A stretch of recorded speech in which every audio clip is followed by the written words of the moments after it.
तो राधे राधे साथियों, और ये हमारे मंथली करंट अफेयर्स का वीडियो है फेब्रवरी मंथ का। फेब्रवरी का ये दूसरा वाला पार्ट है। आपको पता है मंथली हम 2 पार्ट में करते हैं 15-15 दिनों में, तो 1 से लेके 15 दिन तक का तो ऑलरेडी हम कर चुके हैं। बचे हुए जो डेज हैं फेब्रवरी के, उसमें ये सेकंड वाला पार्ट आपके सामने आता है। सारे इंपॉर्टेंट क्वेश्चन हम कवर करेंगे, पॉइंट टू पॉइंट डिस्कस करेंगे। और सबसे अच्छी बात बता दूं कि इनकी प्रैक्टिस के लिए अब क्विज अपलोड होती है आपके कहाँ पे, क्रेक एग्जाम एप्लीकेशन पे। Daily, weekly, monthly, topic wise current affairs, topic wise static, सब क्विजेज अब आपको मिलती है बिल्कुल फ्री में अपनी क्रेक एग्जाम एप्लीकेशन पे, जिसका लिंक नीचे डिस्क्रिप्शन बॉक्स में है, या प्ले स्टोर से भी आप उसे, गूगल प्ले स्टोर से भी डाउनलोड कर सकते हैं। तो चलिए अब स्टार्ट करते हैं आज की क्लास। तो इंपॉर्टेंट क्वेश्चन पहले तो आप इसको मार्क कर लेना। क्या पूछ रहा है, अभी भारत के नए मुख्य चुनाव आयुक्त चीफ इलेक्शन कमिश्नर कौन बन गए हैं? तो ये बन गए हैं भैया ज्ञानेश कुमार। और इन्होंने किनका स्थान लिया? तो राजीव कुमार का इन्होंने स्थान लिया है। ये अभी तक हमारे 25वें नंबर के चीफ इलेक्शन कमिश्नर थे। और अब ये कौन से नंबर के बन गए हैं? नंबर याद रखना, 26वें नंबर के बन गए हैं। और अभी तक ये हमारे इलेक्शन कमिश्नर हुआ करते थे, चुनाव आयुक्त, लेकिन अब ये चीफ इलेक्शन कमिश्नर बन गए।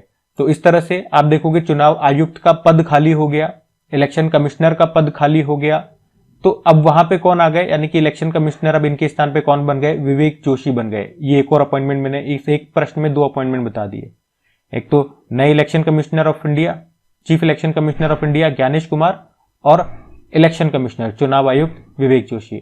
एक ऑलरेडी इलेक्शन कमिश्नर पहले से हैं, सुखबीर सिंह संधू, क्योंकि आपको पता है इलेक्शन कमीशन ऑफ इंडिया, भारतीय चुनाव आयोग में एक अध्यक्ष होता है जिसे आप कहते हो मुख्य चुनाव आयुक्त, वो तो ये बन गए। और 2 होते हैं चुनाव आयुक्त, जिसे अंग्रेजी में बोलते हो इलेक्शन कमिश्नर। तो 2 कौन कौन है? एक तो ऑलरेडी ये है सुखबीर सिंह संधू, और एक ये नए बन गए विवेक जोशी। ठीक है, दोनों याद रखना। थोड़ा सा ये स्टैटिक और देख लो कि भारतीय चुनाव आयोग की स्थापना कब होती है? 25 जनवरी 1950 में। संविधान के भाग 15वें में अनुच्छेद यानी कि आर्टिकल 324 से लेकर 329 तक इसमें उल्लेखित है।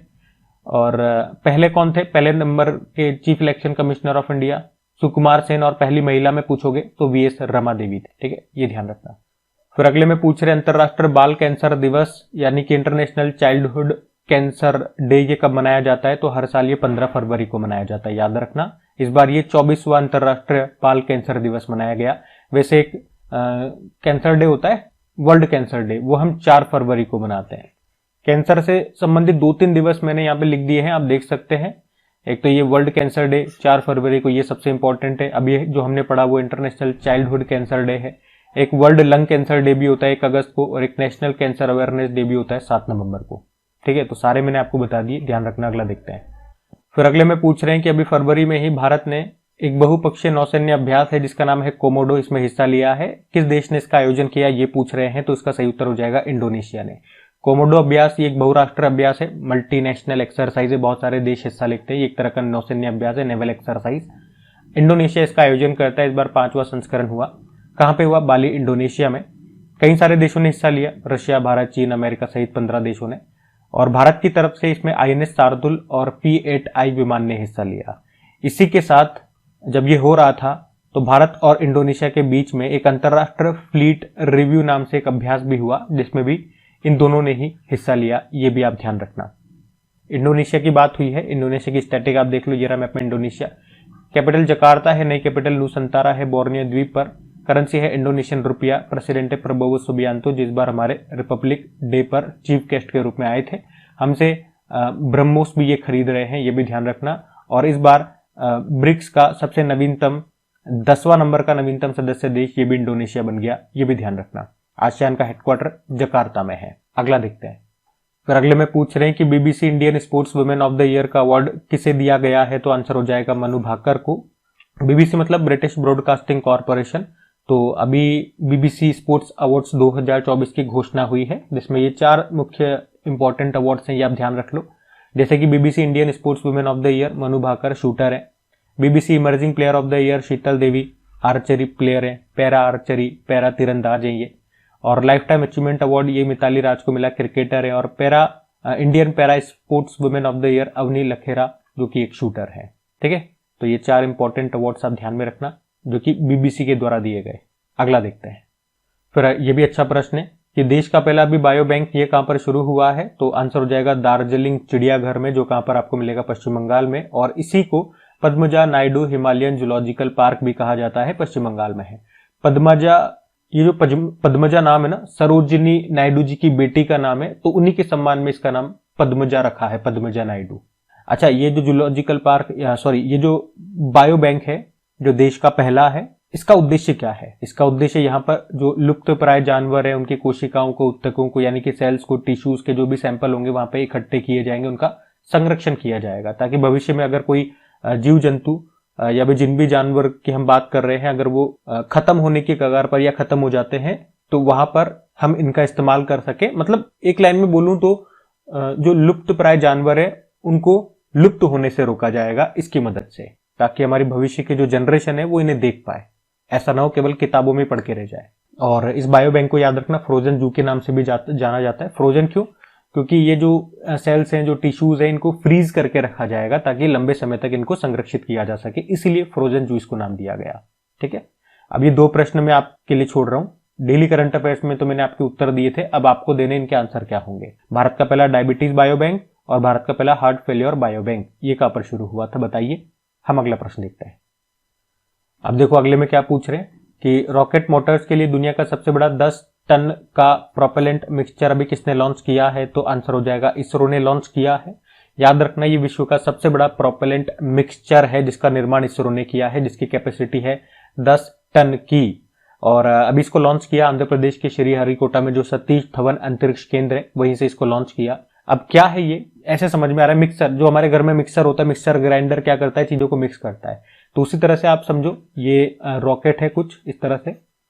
तो आपको पता है रॉकेट कैसे काम करता है, न्यूटन का 3rd law, for every action there is an equivalent and opposite reaction force, यानी कि ये नीचे गैस छोड़ेगा स्पीड के साथ, तो अपोजिट इस पे प्रेशर लगेगा, फोर्स लगेगा, और इसके कारण ये ऊपर उड़ेगा। रॉकेट ऐसे ही काम करता है, एक दिशा में फोर्स लगाया जाएगा तो उतना ही फोर्स उसके अपोजिट दिशा में भी लगेगा।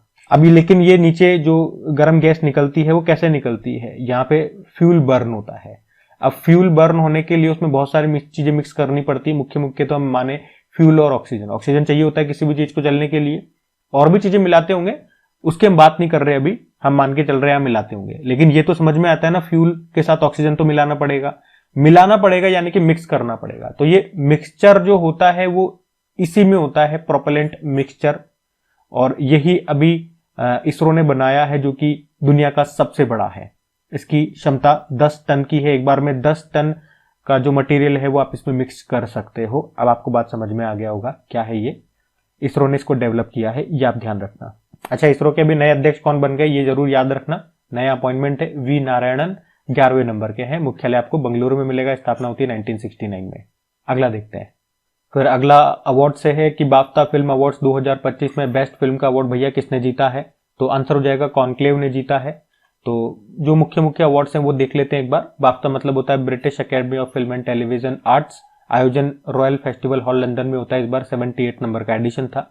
तो बेस्ट फिल्म कॉन्क्लेव रही है, best actor Adrien Brody the Brutalist movie के लिए, best actress Mikey Madison Anora movie के लिए, और best director Brady Corbet the Brutalist movie के लिए। बेस्ट फिल्म एक्टर, एक्ट्रेस और डायरेक्टर ये हमें ध्यान रखने होते हैं, ये आप ध्यान रख लेना, ठीक है। बाफ्ता की हमने बात करी है ये। अगला देखते हैं। फिर अगले में देखो क्या पूछ रहे हैं, अभी हाल ही में जारी पंचायत हस्तांतरण सूचकांक 2024 में टॉप पर कौन रहा, तो टॉप पर आप देख सकते हो, पूरी लिस्ट है यहाँ पे। टॉप पर कर्नाटक है, कर्नाटक आंसर हो जाएगा। सेकंड पे केरल, तमिलनाडु। है क्या ये, इसे आप अंग्रेजी में बोलोगे status of devolution to panchayat in state 2024, राज्यों में पंचायत को हस्तांतरण की स्थिति नाम से एक रिपोर्ट आई है। किसने जारी की, केंद्रीय पंचायती राज मंत्रालय ने। पहले बात कर ले इसके मंत्री कौन है, तो वही हैं जो पशुपालन मंत्री हैं, यानी कि राजीव रंजन सिंह उर्फ लल्लन सिंह, ठीक है। ये तो हमने बात कर ली क्या रिपोर्ट का नाम है, किसने जारी किया। अब ये है क्या, देखो डिवोल्यूशन का अंग्रेजी में अगर आप अर्थ देखोगे तो आप यूं कह सकते हो, जो अपर बॉडी है वो अपने लोअर बॉडी को जो पावर ट्रांसफर कर रही है, उससे यहाँ पे इसका मतलब हो गया। तो नाम से भी समझ में आ रहा है, पंचायतों को जो आपने पावर या जो भी वित्तीय शक्तियां हो गई, जो भी आप यूं समझो पॉलिटिकल पावर जो आप ट्रांसफर कर रहे हो, जो भी स्टेट हो गई, कोई स्टेट गवर्नमेंट हो गई, तो लोकल गवर्नेंस को या पंचायतों को जो वो पावर ट्रांसफर कर रही है, कितना उनको वो हक दे रही है, कितनी पावर दे रही है, उसी के हिसाब से ये रैंकिंग दी गई है। ठीक है, तो इस मामले में कर्नाटक नंबर 1 है। कर्नाटक अपने पंचायतों को, अपने लोकल गवर्नेंस को अधिक पावर दे रही है दूसरे राज्यों की तुलना में, इसीलिए ये पहले स्थान पर है। फिर केरल है, फिर तमिलनाडु है। बात समझ में आई ना? ध्यान रखना, ये अच्छा प्रश्न है। अगला देखते हैं। फिर देखो एक और अच्छा प्रश्न कि अभी दिल्ली के नए मुख्यमंत्री कौन बन गए हैं। तो आपको पता है बीजेपी जीत गई है दिल्ली में, आपको हरा दिया है। तो अब दिल्ली में जो नई मुख्यमंत्री बन गई है उनका नाम है रेखा गुप्ता। ये शालीमार बाग से विधायक है रेखा गुप्ता। और दिल्ली की अभी ये अगर पूछोगे टोटल कौन से नंबर की है, तो 9th नंबर की ये सीएम बनी है। लेकिन ये एक महिला है, तो दिल्ली में ये कौन से नंबर की महिला मुख्यमंत्री बनी है, तो 4थे नंबर की महिला मुख्यमंत्री बनी है। क्योंकि इनसे पहले सुषमा स्वराज, शीला दीक्षित और आपकी मतलब आप पार्टी की आतिशी मार्लेना यहाँ पे मुख्यमंत्री रही थी। और ये भी और मैं आपको बता दूं, वैसे तो ये दिल्ली की 4थे नंबर की महिला मुख्यमंत्री है। और पूरे देश में अगर बात करोगे तो ये 18वें नंबर की महिला मुख्यमंत्री है। और बीजेपी का भी जहां जहां जिन जिन राज्यों में शासन है उसमें ये एकमात्र महिला मुख्यमंत्री है। ये आपकी नॉलेज के लिए बता रहा हूं, एग्जाम में नहीं आएगा इस तरह का। अच्छा, इसके अलावा अरविंद केजरीवाल को जिन्होंने हराया था, किन्होंने? परवेश साहिब सिंह वर्मा ने उनको यहाँ पे डेप्यूटी सीएम बनाया गया है। ये बात भी नोट कर लेना, ठीक है। तो दिल्ली की नई मुख्यमंत्री रेखा गुप्ता। अच्छा, आप मुझे बताओ हमारे देश की पहली महिला सीएम ये कौन रही थी? आपके लिए होमवर्क प्रश्न छोड़ता हूं मैं, है ना, उत्तर देना। पहली महिला गवर्नर का नाम भी बता दो। ये दोनों उत्तर कर दो फटाफट से। हम अगला देखते हैं। अगले में पूछ रहे हैं अभी फरवरी में ही भारत और किस देश के बीच में धर्मागार्जन अभ्यास हुआ था। तो धर्मागार्जन ये भारत और जापान के बीच में होता है, जापान आंसर हो जाएगा। धर्मागार्जन अभ्यास है, इस बार 6ठा संस्करण हुआ, हर 2 साल में होता है। भारत जापान के बीच में हुआ, इस बार कहां पे हुआ? जापान के माउंट फूजी में हुआ। यह आप ध्यान रख लेना। अगला देखते हैं। फिर अगले में पूछ रहे हैं अभी गूगल ने अभी भारत में अपना सबसे बड़ा परिसर कैंपस जिसका नाम अनंत रखा है, या अनंता आप बोल दो, ठीक है, अनंता ऐसे स्पेलिंग है पूरी। इसको कहां पर खुला है? तो आंसर हो जाएगा बेंगलुरु में खुला है। याद रखेंगे गूगल का ये भारत में उसका सबसे बड़ा ऑफिस कैंपस है, अनंत इसका नाम है। अनंत का मतलब होता है असीम। तो बेंगलुरु में भी कहां पर खोला? तो बेंगलुरु के महादेवपुरा जो स्थान है वहां पर इन्होंने ये खोला है। बेंगलुरु आप पता ही इसे सिलिकॉन वैली ऑफ इंडिया के नाम से भी जानते हैं। और गूगल की बात है तो इसके स्टैटिक देख लें, जिसके फाउंडर याद रखना लैरी पेज और सर्जे बिन है। 1998 में स्थापना होती है। कैलिफोर्निया यूएस में मुख्यालय मिल जाएगा। सुंदर पिचाई सीईओ है, पेरेंट कंपनी इसकी अल्फाबेट। ध्यान रखना ये। अगला देखते हैं। फिर अगले में पूछ रहे हैं अभी भारत के पहले open air art wall museum का उद्घाटन ये कहां पर किया गया? तो आंसर हो जाएगा नई दिल्ली में किया गया है। तो ये भारत का पहला open air art wall museum है जिसका उद्घाटन किया गया अभी नई दिल्ली में। नई दिल्ली में जो मौसम विज्ञान भवन है वहीं पे इसका उद्घाटन किया गया है। और उद्घाटन किसने किया? हमारे जो पृथ्वी विज्ञान अर्थ साइंस मिनिस्टर है डॉक्टर जितेंद्र सिंह ने। अभी आपको पता है भारतीय मौसम विज्ञान, इसको 2025 में पूरे 150 साल पूरे हो गए। तो उसी के उपलक्ष्य में यह है, मतलब इसकी दीवारों पे यहाँ पे चित्रकारी की जाएगी। इसका जो इतिहास रहा है उसको यहाँ पे चित्रों के माध्यम से बनाया जाएगा, ठीक है। तो सिंपल सा याद रखेंगे, भारत का ये पहला open air art wall museum है जिसका उद्घाटन अभी नई दिल्ली में किया गया। अगला देखते हैं। फिर अगले में पूछ रहे अभी कहां पर पहली बार अखिल भारतीय ट्रांसजेंडर सम्मेलन का आयोजन ये किया गया? तो आंसर हो जाएगा अजमेर में किया गया। तो अभी राजस्थान के अजमेर में ही वैशाली नगर में यह अखिल भारतीय किन्नर महासम्मेलन का आयोजन किया गया। 10 दिनों तक ये चलेगा। और यहाँ पर भारत में जो ट्रांसजेंडर समुदाय है उनके सामने जो चुनौतियां आती है उस पर यहाँ पे चर्चा की जाएगी। तो याद रखना पहली बार अभी अखिल भारतीय ट्रांसजेंडर सम्मेलन का आयोजन राजस्थान के अजमेर में किया गया, ठीक है। अगला देखते हैं। फिर अगला स्टैचू वाला प्रश्न है कि तमिल कवि तिरुवल्लुवर की अभी स्टैचू का अनावरण ये किस देश में किया गया? तो ये फिलीपींस में किया गया। फिलीपींस में जो हमारे एम्बेसडर हैं, राजदूत हैं हर्ष कुमार जैन, उन्होंने इसका उद्घाटन किया है। अच्छा, ये जो तिरुवल्लुवर जी की प्रतिमा है ये भारत में भी आपको देखने को मिलेगी। भारत में कहाँ पे? जो कन्याकुमारी है तमिलनाडु में, वहां पर ये आपको देखने को मिलेगी। और यहाँ पर इसकी अगर हाइट की बात करते हैं तो 133 फुट इसकी हाइट है। मीटर में अगर बात करोगे तो 41 मीटर इसकी हाइट है। और ये प्रश्न इंपॉर्टेंट है, मैंने आपको डेली करंट अफेयर्स वाली क्लास में भी बताया था और मैं यहाँ पे भी दिखा देता हूँ। ये देखो, प्रश्न आपका एग्जाम में पूछा गया था। और ये प्रश्न एग्जाम में क्यों आया था? क्योंकि ये शायद दिसंबर 2023 की बात है जब प्रधानमंत्री नरेंद्र मोदी ने तिरुवल्लुवर जी की प्रतिमा स्टैचू का अनावरण किया था। कहां पे? फ्रांस में। उसके बाद 2024 के ही ये उत्तर प्रदेश पुलिस के एग्जाम में पूछ लिया गया था। तो उसी लिहाजा से ये प्रश्न मैं आपको करवा रहा हूं, पूछा जा सकता है, ध्यान में रखना। अगला देखते हैं। अब देखो अगले में क्या पूछ रहे हैं कि अभी फसल बीमा योजना कौन सी, प्रधानमंत्री फसल बीमा योजना ये कब शुरू की गई थी? तो इसका तो सही उत्तर हो जाएगा 2016 में। याद रखना, प्रधानमंत्री फसल बीमा योजना की बात कर रहे हैं। क्या होता है इसमें और ये भी क्यों चर्चा में है, पहले बात करते हैं।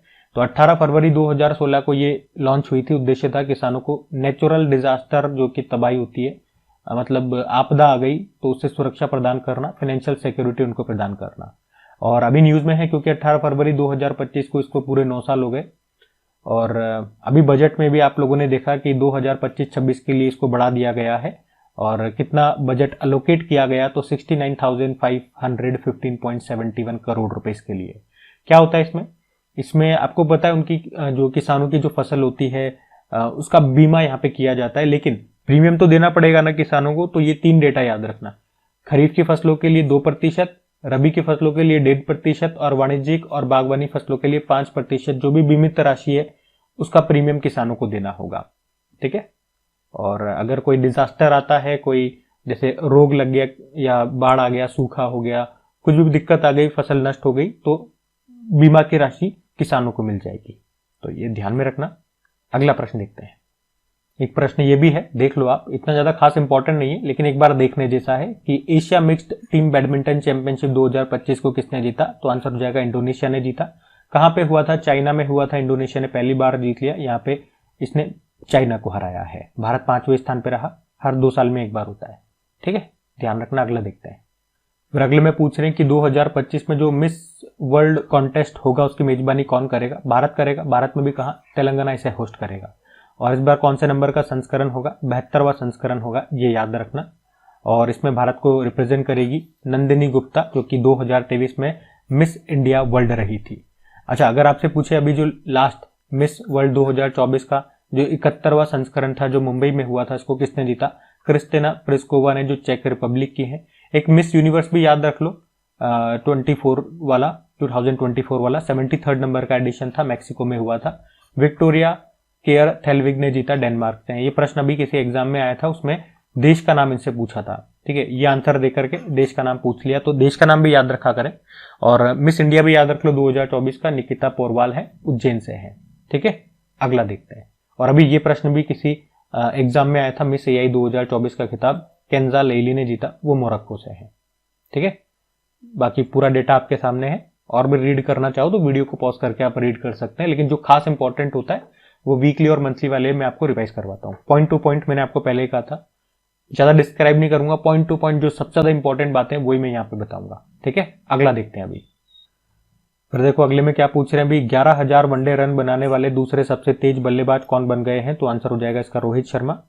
तो रोहित शर्मा अभी जो चैंपियंस ट्रॉफी चल रही है वहीं पे बांग्लादेश के खिलाफ खेलते हुए इन्होंने ये कारनामा किया। वनडे में 11,000 रन इन्होंने बना डाले और इस तरह से वनडे में 11,000 रन बनाने वाले दूसरे सबसे तेज गेंदबाज बन गए। कितनी पारियों में? 261 पारियों में। इस तरह से उन्होंने सचिन का रिकॉर्ड तोड़ दिया। सचिन ने 276 पारियों में ये कारनामा किया था। और अगर ये दूसरे सबसे तेज गेंदबाज है तो पहले स्थान पे कौन है? सबसे तेज विराट कोहली है। 222 पारियों में उन्होंने ये कारनामा किया था, मतलब वनडे में 11,000 रन बनाए थे। ठीक है, ध्यान रखना। ये अगला देखते हैं। फिर अगला देखो क्या पूछ रहे हैं कि अभी टोपोलॉजिकल कोर पर आधारित दुनिया की पहली क्वांटम चिप को अभी किसने डेवलप किया है? तो इसको बनाया है माइक्रोसॉफ्ट ने। तो माइक्रोसॉफ्ट ने अभी दुनिया की पहली क्वांटम चिप लॉन्च की है। टोपोलॉजिकल कोर पर आधारित ये दुनिया का पहला क्वांटम प्रोसेसिंग यूनिट है और इसे विशेष रूप से एक ही चिप में 10 लाख क्यूबिट यानी कि क्वांटम बिट तक स्केल करने के लिए डिजाइन किया गया है। इसका नाम इन्होंने रखा मायोराना 1। और माइक्रोसॉफ्ट के जो सीईओ हैं सत्या नडेला, उन्होंने कहा कि टोपोलॉजिकल से बने क्यूबिट ये तेज होते हैं, फास्ट होते हैं, विश्वसनीय होते हैं और छोटे होते हैं साइज में। और उन्होंने ये भी कहा कि ये एडवांस सिस्टम उन सभी समस्याओं से निपट सकता है जो मौजूदा कंप्यूटर मिलकर भी सॉल्व नहीं कर सकते, वो ये अकेला कर देगा। ठीक है, तो सिंपल सा याद रखेंगे, अभी माइक्रोसॉफ्ट ने ही दुनिया का पहला क्वांटम चिप लॉन्च किया और ये टोपोलॉजिकल कोर पर आधारित पहला क्वांटम प्रोसेसिंग यूनिट है। नाम क्या रखा? मायोराना 1 रखा है। माइक्रोसॉफ्ट की स्टार्टिंग अगर मैं आपको दिखाऊं एक बार, तो स्थापना होती है 1975 में। हेडक्वार्टर बिल गेट्स और पॉल हेलन है।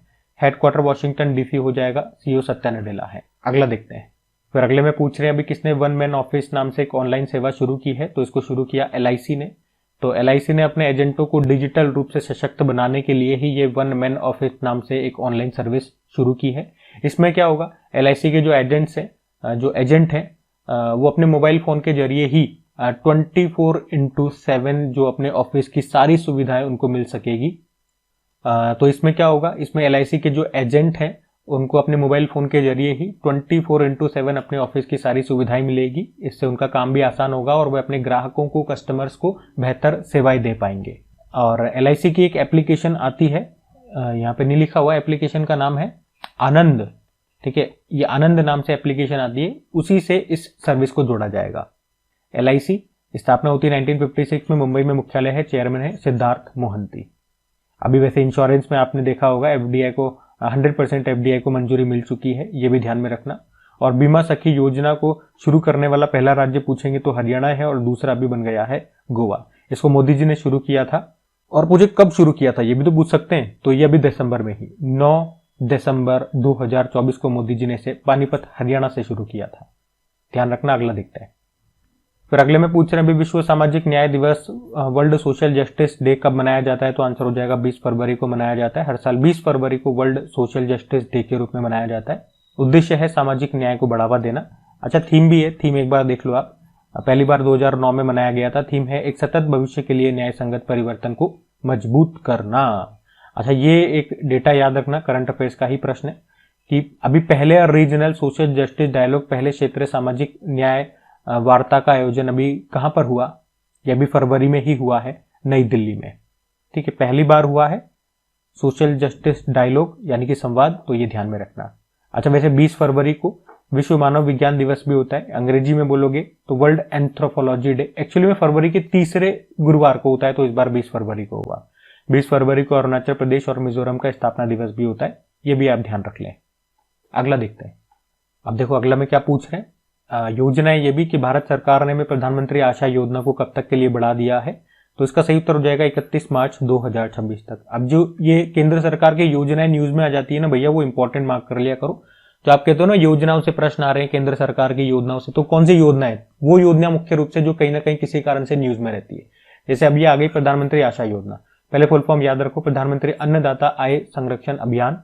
कब शुरू हुई थी ये याद रखना है, ये 2018 में शुरू हुई थी और अभी इस योजना को 31 मार्च 2026 तक के लिए बढ़ा दिया गया, क्योंकि आपका जो 15वां वित्त आयोग है वो भी 31 मार्च 2026 को समाप्त हो रहा है, तो उसी के साथ इसको समाप्त कर रहे हैं इस योजना को, यही इनका उद्देश्य है।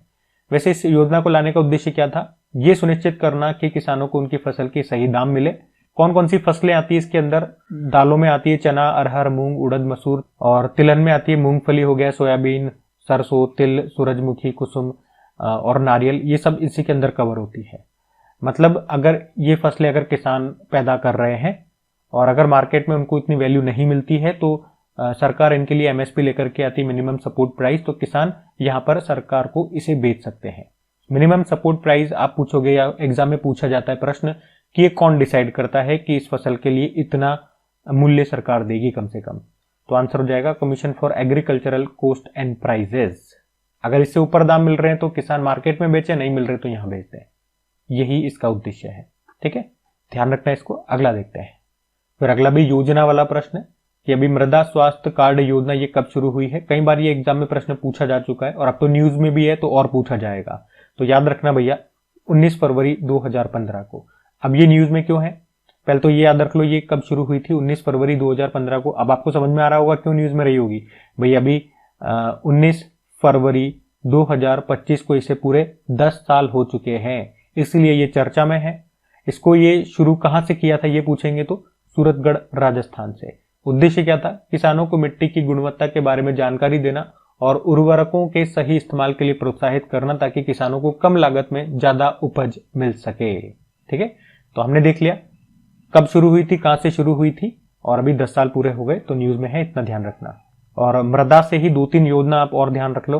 एक तो विश्व मृदा दिवस भी होता है 5 दिसंबर को, और ये देखो ये तो अभी हमने पढ़ा ना, विश्व मृदा स्वास्थ्य कार्ड योजना, तो इसी के लिए एक दिवस भी होता है मृदा स्वास्थ्य कार्ड दिवस, वो 19 फरवरी को ही होता है। बात समझ में आ गई होगी आपको। अभी हमने करंट अफेयर्स में देखा है मृदा स्वास्थ्य को बढ़ावा देने के लिए हर खेत स्वस्थ खेत अभियान लॉन्च किया था किसने? हरियाणा ने। ये भी आप ध्यान रख लेना। अगला देखते हैं। फिर अगले में पूछ रहे हैं भी देश का पहला वर्टिकल बाइफेशियल सोलर प्लांट ये कहां पर स्थापित किया गया? तो अच्छा प्रश्न है, नई दिल्ली उत्तर कर देना। तो ये देश का पहला वर्टिकल बाइफेशियल सौर संयंत्र है जिसका उद्घाटन अभी नई दिल्ली में किया गया। नई दिल्ली में भी कहा? दिल्ली मेट्रो रेल कॉर्पोरेशन के ओखला विहार मेट्रो स्टेशन पर, जिसकी कैपेसिटी है 50 किलोवाट। इसका उद्घाटन किसने किया? हमारे जो केंद्रीय आवास व शहरी मामलों के मंत्री हैं मनोहर लाल खट्टर जी। क्या है ये, इसकी बात कर लें तो वर्टिकल है। वर्टिकल मतलब लंबवत, ये सीधा है। भाई आपने छतों पे जो सोलर प्लेट्स लगती है वो ऐसे तिरछी लगती है।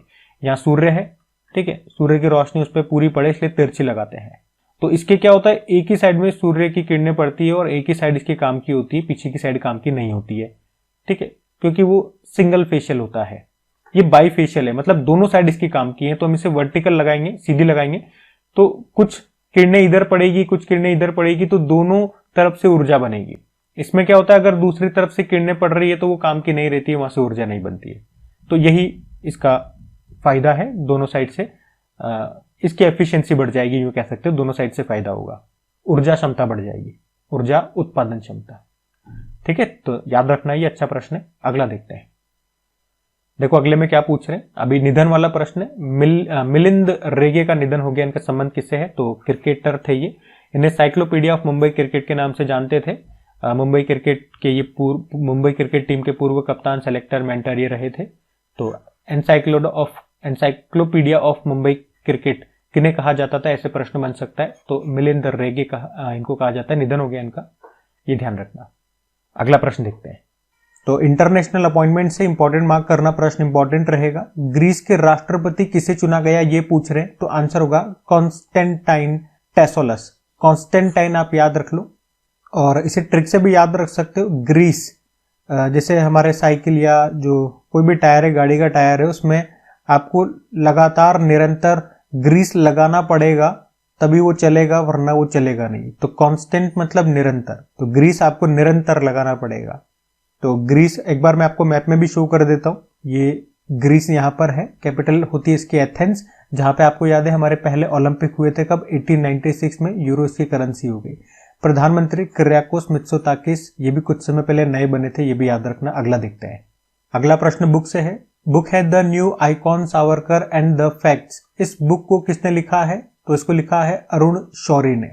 अरुण शौरी ने सावरकर, वीर सावरकर जी के ऊपर ये बुक लिखी है, the new icon Savarkar and the facts. इसको आप ध्यान में रखना। अगला प्रश्न देखते हैं। फिर अगले में पूछ रहे हैं कि अभी किसे ब्रिटिश साम्राज्य का सबसे उत्कृष्ट आदेश सम्मान ये मिला है, तो सही उत्तर हो जाएगा एन चंद्रशेखरन को। तो टाटा ग्रुप के ये चेयरमैन है एन चंद्रशेखरन, जिनको अभी यूके के ब्रिटिश साम्राज्य के सबसे उत्कृष्ट आदेश सिविल डिवीजन, ब्रिटिश साम्राज्य का सबसे उत्कृष्ट आदेश सिविल डिवीजन, जिसे आप अंग्रेजी में बोलोगे most excellent order of British empire civil division से अभी सम्मानित किया गया। और ये विदेशी नागरिकों को दिया जाने वाला प्रतिष्ठित मानद नागरिक पुरस्कार है, और उन्हें ये पुरस्कार यूके भारत व्यापार संबंधों में उनके योगदान के लिए मिला है। ठीक है, वे टाटा सन्स के चेयरमैन हैं 2017 से। नटराजन चंद्रशेखरन इनका पूरा नाम है, तो इनका नाम ध्यान में रखना। अगला देखते हैं। अगले में पूछ रहे हैं, अभी चर्चा में रही थी कि योजना प्रधानमंत्री सूर्य घर मुफ्त बिजली योजना, ये कब शुरू हुई थी ये पूछ रहे हैं। तो इसका सही उत्तर हो जाएगा 13 फरवरी 2024 में ये शुरू हुई थी। इसका मतलब इसे अभी पूरा 1 साल हो चुका है, इसलिए ये अभी चर्चा में रही थी। 13 फरवरी 2024 को शुरू हुई थी।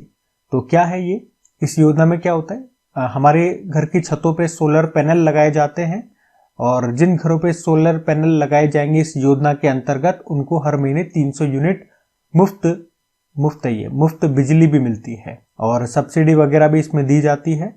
तो ये है प्रधानमंत्री सूर्य घर मुफ्त बिजली योजना। फिर अगले में पूछ रहे हैं, अभी इसरो ने किस आईआईटी के साथ मिलकर के अंतरिक्ष अनुप्रयोगों के लिए, यानी कि आप कह सकते हो स्पेस एप्लीकेशंस के लिए, आइरिस स्वदेशी सेमीकंडक्टर एक कंट्रोलर लॉन्च किया है। यहाँ पे कंट्रोलर आएगा, कंट्रोलर लॉन्च किया है, तो सही उत्तर हो जाएगा आईआईटी मद्रास के साथ मिलकर के। तो याद रखेंगे, इसरो और आईआईटी मद्रास ने मिलकर के अभी आइरिस नाम से एक स्वदेशी सेमीकंडक्टर कंट्रोलर को लॉन्च किया है। ये जो स्वदेशी सेमीकंडक्टर कंट्रोलर है आइरिस नाम से, ये शक्ति प्रोसेसर के लिए बनाया गया है और इसे मुख्य रूप से अंतरिक्ष आधारित अनुप्रयोगों यानी कि स्पेस बेस्ड एप्लीकेशंस में यूज करने के लिए डिजाइन किया गया है। यहाँ पे आईरिस का मतलब होता है indigenous RIS CB controller for space application. और ये जो शक्ति प्रोसेसर है इसे आप कह सकते हो ये भारत का पहला इंडिजिनस यानी कि स्वदेशी रूप से विकसित इंडस्ट्रियल ग्रेड प्रोसेसर है। इसको भी IIT मद्रास ने ही बनाया है। इंडस्ट्रियल ग्रेड प्रोसेसर क्या होता है? ये एक ऐसा माइक्रो प्रोसेसर होता है जो फैक्ट्रीज में, साइंटिफिक लेबोरेटरीज में, डिफेंस और स्पेस मिशन जैसी जगहों पे काम करने के लिए बनाया जाता है या यहाँ पे ये काम आता है। तो सिंपल सा आपको 2-3 लाइनें याद रखनी। इसरो और मद्रास ने मिलकर के डिजाइन किया आईरिस नाम से एक स्वदेशी सेमीकंडक्टर कंट्रोलर जो कि शक्ति नाम के प्रोसेसर में इस्तेमाल होगा, जो स्पेस बेस्ड जो एप्लीकेशंस होती है यहाँ पे इसका इस्तेमाल किया जाता है। इतना आप ध्यान रख लो बस, ठीक है। हम अगला देखते हैं। फिर अगले में पूछ रहे अभी पहले regional dialogue on social justice यानी कि सामाजिक न्याय पर क्षेत्रीय संवाद, इसका आयोजन कहाँ पे किया गया? तो आंसर हो जाएगा नई दिल्ली में। तो ये पहली बार हुआ है इसलिए मैं प्रश्न करा रहा हूं, तो ध्यान रखना। Regional dialogue on social justice यानी कि सामाजिक न्याय पर क्षेत्रीय संवाद का आयोजन किया गया कहाँ पे? नई दिल्ली में। नई दिल्ली में भारत मंडपम में इसका आयोजन हुआ है। इतना सा ध्यान रख लो।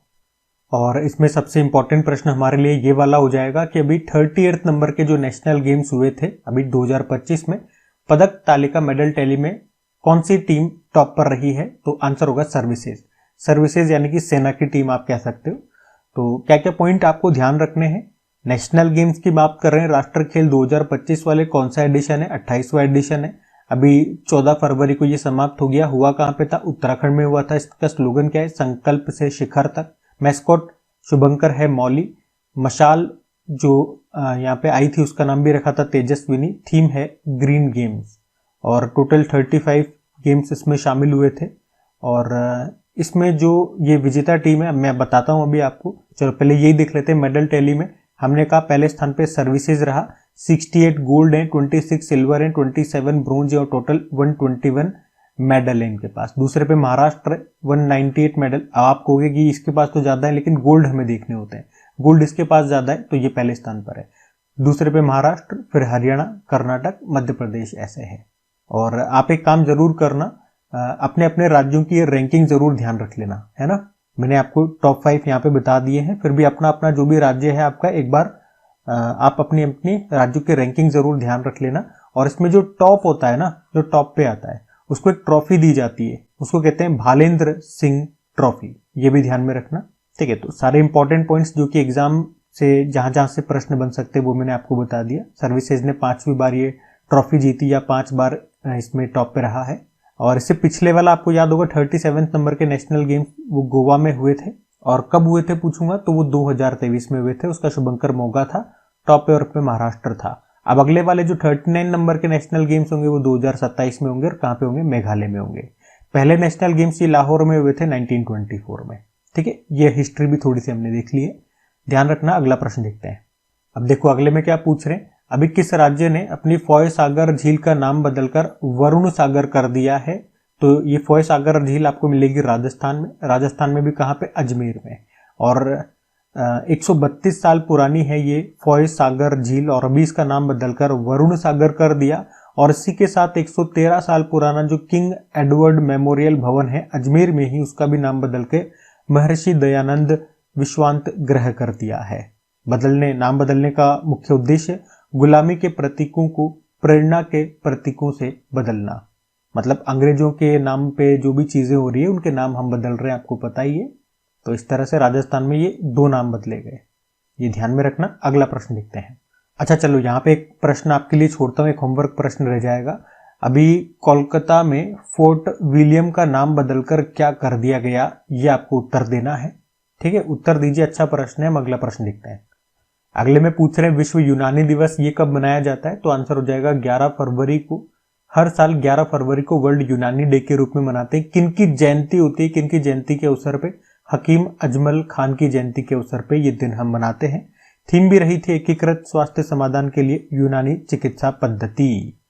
एक प्रश्न में लेकर के आया था आपके लिए, अच्छा प्रश्न है। पूर्वोत्तर का पहला यूनानी चिकित्सा क्षेत्र केंद्र खोला गया था कहाँ पे? असम के सिलचर में। ये भी ध्यान में रखना, ठीक है। अगला देखते हैं। अगले में पूछ रहे हैं किस देश ने कोल्ड शिप अंतरिक्ष स्टेशन के निर्माण की घोषणा की थी, तो आंसर होगा चाइना ने।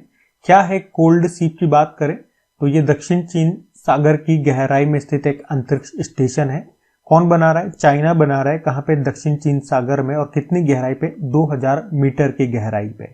एक्चुअली में वहां पे गहराई में मीथेन हाइड्रेट के भंडार है, या मीथेन हाइड्रेट वहां पे मिलती है, जिसे ज्वलनशील बर्फ भी कहा जाता है।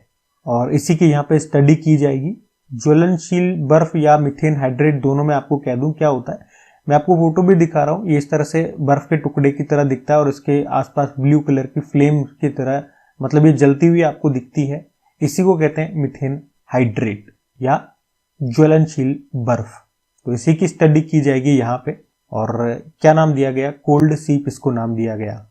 ठीक है, कौन बनाएगा? चाइना। ध्यान में रखना। अगला प्रश्न देखते हैं। फिर अगले में पूछ रहे हैं किस राज्य सरकार ने नोदी बंधन योजना की शुरुआत की है, तो आंसर होगा पश्चिम बंगाल ने। अभी पश्चिम बंगाल ने बजट पेश किया था और वहीं पे बंगाल के नदी क्षेत्रों को विकसित करने और गंगा के किनारे कटाव को रोकने के लिए वहां पे अभी नोदी बंधन योजना शुरू करने की घोषणा की थी। ठीक है, तो इतना सा आप ध्यान में रखना। अगला देखते हैं। तो अगले में पूछ रहे हैं अभी हलक की वोक्का लिगा समुदाय की प्रसिद्ध लोक गायिका थी, नाम था सुक्री बोम्मागोड़ा। इनका निधन हो गया। वे किस राज्य से थी? तो इसका तो सही उत्तर जाएगा कर्नाटक। कुछ पॉइंट्स इनके बारे में आपको बता दूं। इनका नाम सुक्री बोम्मागोड़ा था। कर्नाटक के हलक की वोक्का लिगा समुदाय की प्रसिद्ध लोक गायिका थी ये। उन्हें लोक परंपराओं का चलता फिरता विश्वकोश भी कहा जाता था। मतलब इनकी परंपरा से संबंधित आप कुछ भी पूछ लो ये उत्तर कर देती थी, इसलिए चलता फिरता विश्वकोश के रूप में इनको जानते थे, यानी कि एनसाइक्लोपीडिया। उन्हें लगभग 5000 गाने याद थे, या इनका जो भी लोकगीत होते हैं वो भी कितने, लगभग 5000 लोकगीत इनको याद थे। बहुत बड़ी बात है ये। और 2017 में पद्मश्री इनको मिल चुका है। कर्नाटक ने भी उनको अपना जो राज्योत्सव पुरस्कार और नादोजा पुरस्कार होता है वो दिया। अभी इनका निधन हो गया तो नाम न्यूज में था, ध्यान में रखना। अगला देखते हैं। फिर पूछ रहे हैं अभी आदि महोत्सव 2025 का आयोजन कहाँ पे किया गया, तो आंसर हो जाएगा नई दिल्ली में किया गया। आयोजन कौन करता है? ट्राइफेड करता है। ट्राइफेड मतलब the tribal cooperative marketing development federation of India. स्थापना होती है 1987, नई दिल्ली में मुख्यालय है। ठीक है, याद रखेंगे इस बार का आदि महोत्सव कहाँ पे हुआ, जो कि आदिवासियों के लिए एक त्योहार है। इसमें आदिवासी लोगों के द्वारा जो भी बनाई गई वस्तुएं होती है, जैसे कि चीनी की मिट्टी के कुछ बर्तन बनाए, चीजें बनाई, आभूषण बनाए, हस्तशिल्प, मतलब जो भी वो बना रहे हैं उसकी यहाँ पे प्रदर्शनी लगाई जाती है। ये होता है आदि महोत्सव में। ठीक है, तो इस बार नई दिल्ली में हुआ, ध्यान में रखना। फिर पूछ रहे भी राष्ट्रपति द्रौपदी मुर्मू जी ने बताओ कहां पर अंतर्राष्ट्रीय महिला सम्मेलन का उद्घाटन किया, तो ये किया उन्होंने बेंगलुरु में। तो अभी आपको पता ही है, हमने राष्ट्र महिला दिवस, नेशनल वुमेन्स डे मनाया था कब? 13 फरवरी को। और अभी राष्ट्रपति द्रौपदी मुर्मू जी ने 14 फरवरी को बेंगलुरु में आर्ट ऑफ लिविंग के द्वारा आयोजित अंतर्राष्ट्रीय महिला सम्मेलन का उद्घाटन किया था। ठीक है, वैसे अंतर्राष्ट्रीय महिला दिवस भी याद रखना, वो 8 मार्च को होता है, याद रहेगा। अगला देखते हैं। फिर पूछ रहे हैं अभी किसे फॉरवर्ड फास्टर सस्टेनेबिलिटी अवार्ड 2025 से सम्मानित किया गया, तो आंसर हो जाएगा एनटीपीसी लिमिटेड को। तो याद रखेंगे एनटीपीसी लिमिटेड को वाटर रेजिलियंस कैटेगरी में, यानी कि जल लचीलापन श्रेणी में प्रतिष्ठित फॉरवर्ड फास्टर सस्टेनेबिलिटी अवार्ड 2025 से सम्मानित किया गया। मतलब इसका मतलब ये हो गया, आप कह सकते हो जल संरक्षण के लिए कि वाटर को किस तरह से वो मैनेज कर रहे हैं, उनका जो मैनेजमेंट है वो बहुत अच्छा है वाटर को लेकर के, उसी के लिए इनको ये अवार्ड मिला है एनटीपीसी को। एनटीपीसी आप जानते हो ये भारत की सबसे बड़ी बिजली कंपनी है जो बिजली पैदा करती है। फुल फॉर्म होती है नेशनल थर्मल पावर कॉर्पोरेशन। स्थापना होती है 1975, नई दिल्ली में मुख्यालय है। गुरदीप सिंह के सीएमडी है। अगला देखते हैं। फिर अगले में पूछ रहे हैं भी प्रधानमंत्री नरेंद्र मोदी ने कहां पर संवाद नाम से एक कार्यक्रम को संबोधित किया, तो ये हुआ था अभी थाईलैंड में ही। संवाद ये वैश्विक हिंदू बौद्ध पहल है जिसका आयोजन अभी थाईलैंड में हुआ है। और मोदी जी ने वीडियो कॉन्फ्रेंसिंग के जरिए इसको संबोधित किया या वीडियो संदेश दिया। खुद नहीं गए थे, वीडियो कॉन्फ्रेंसिंग के जरिए वहां पे उन्होंने उसको संबोधित किया, भाषण दिया, आप समझ लो। और ये जो संवाद कार्यक्रम है ना, इसकी शुरुआत भी मैं आपको बता दूं, प्रधानमंत्री नरेंद्र मोदी ने और जापान के जो उस समय के प्रधानमंत्री थे कौन, शिंजो अबे, इन दोनों ने मिलकर के 2015 में इसको शुरू किया था। तो संवाद कार्यक्रम इस बार हुआ थाईलैंड में, बैंकॉक थाईलैंड में, याद रखना। अगला प्रश्न देखते हैं। फिर अगले में पूछ रहे भी विश्व पेंगोलिन दिवस, वर्ल्ड पेंगोलिन डे, ये कब मनाया जाता है? तो आंसर हो जाएगा, ये कोई फिक्स नहीं होता, पहले तो मैं आपको बता दूं। फरवरी मंथ में तो आता है, लेकिन फरवरी में भी कब, जो 3rd नंबर का यहाँ का सैटरडे होता है तब हम मनाते हैं ये वर्ल्ड पेंगोलिन डे। तो इस बार ये हमने 15 फरवरी को मनाया है, ये ध्यान में रखना। और इस बार ये इसका आप कह सकते हो 14वां संस्करण है, 14वीं बार ये दिवस हम मना रहे हैं। और पेंगोलिन आपको बता दूं दुनिया में सबसे अधिक तस्करी किए जाने वाला ये एक जंगली जानवर है। और इसका सबसे बड़ा एक कारण ये है कि पारंपरिक चिकित्सा में उनका उपयोग किया जाता है, तो बहुत ज्यादा इनकी तस्करी होती है, इसलिए अब ये लुप्त प्राय की श्रेणी में है। वर्ल्ड पेंगोलिन दिवस मनाते हैं, याद रखना आप तो कब, 15 फरवरी को। फिर अगले में पूछ रहे हैं एक स्वीडिश डिफेंस कंपनी है साब, इसके बारे में हम पढ़ चुके हैं, अभी बताऊंगा मैं आपको कब पढ़ा था।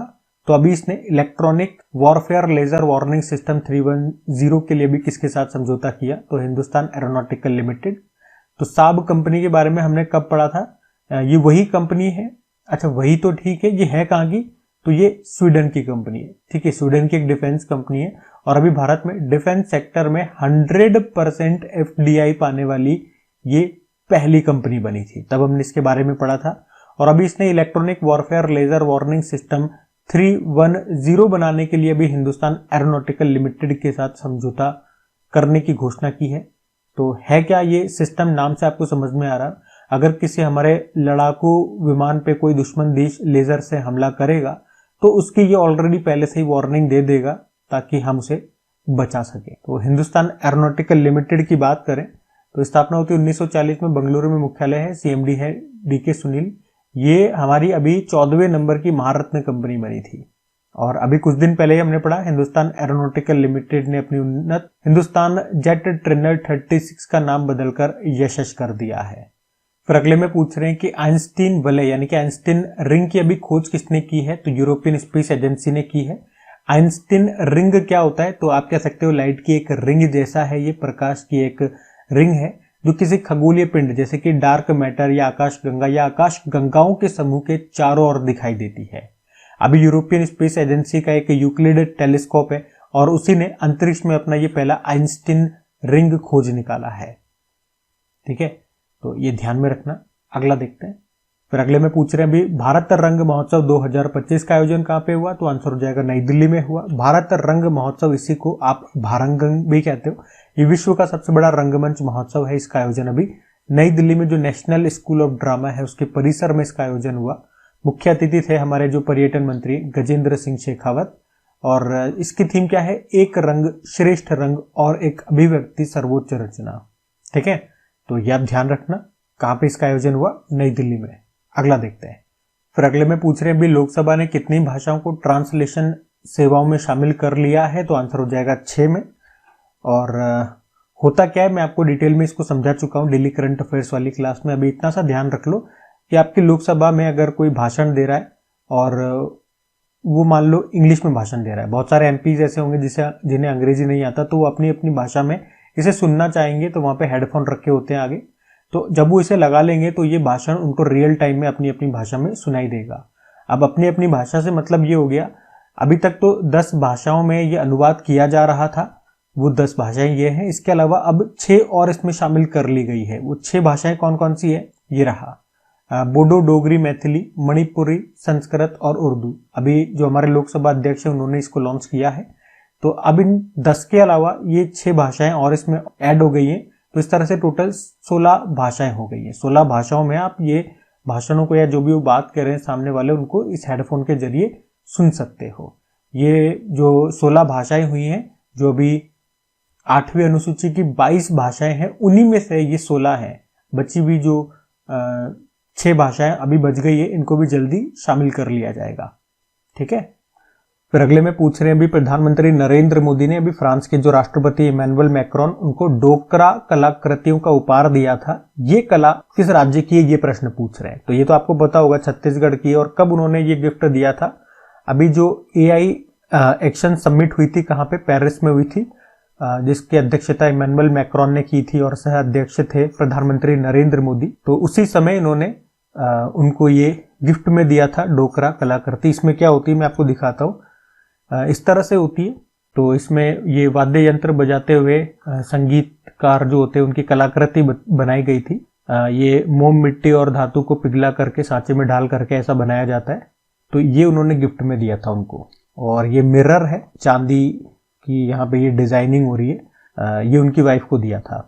ठीक है, ये डोकरा कलाकृति है जिसकी हम बात कर रहे हैं। और अगला वाला जो AI समिट होगा वो भी याद रखना, वो भारत में होगा, है ना।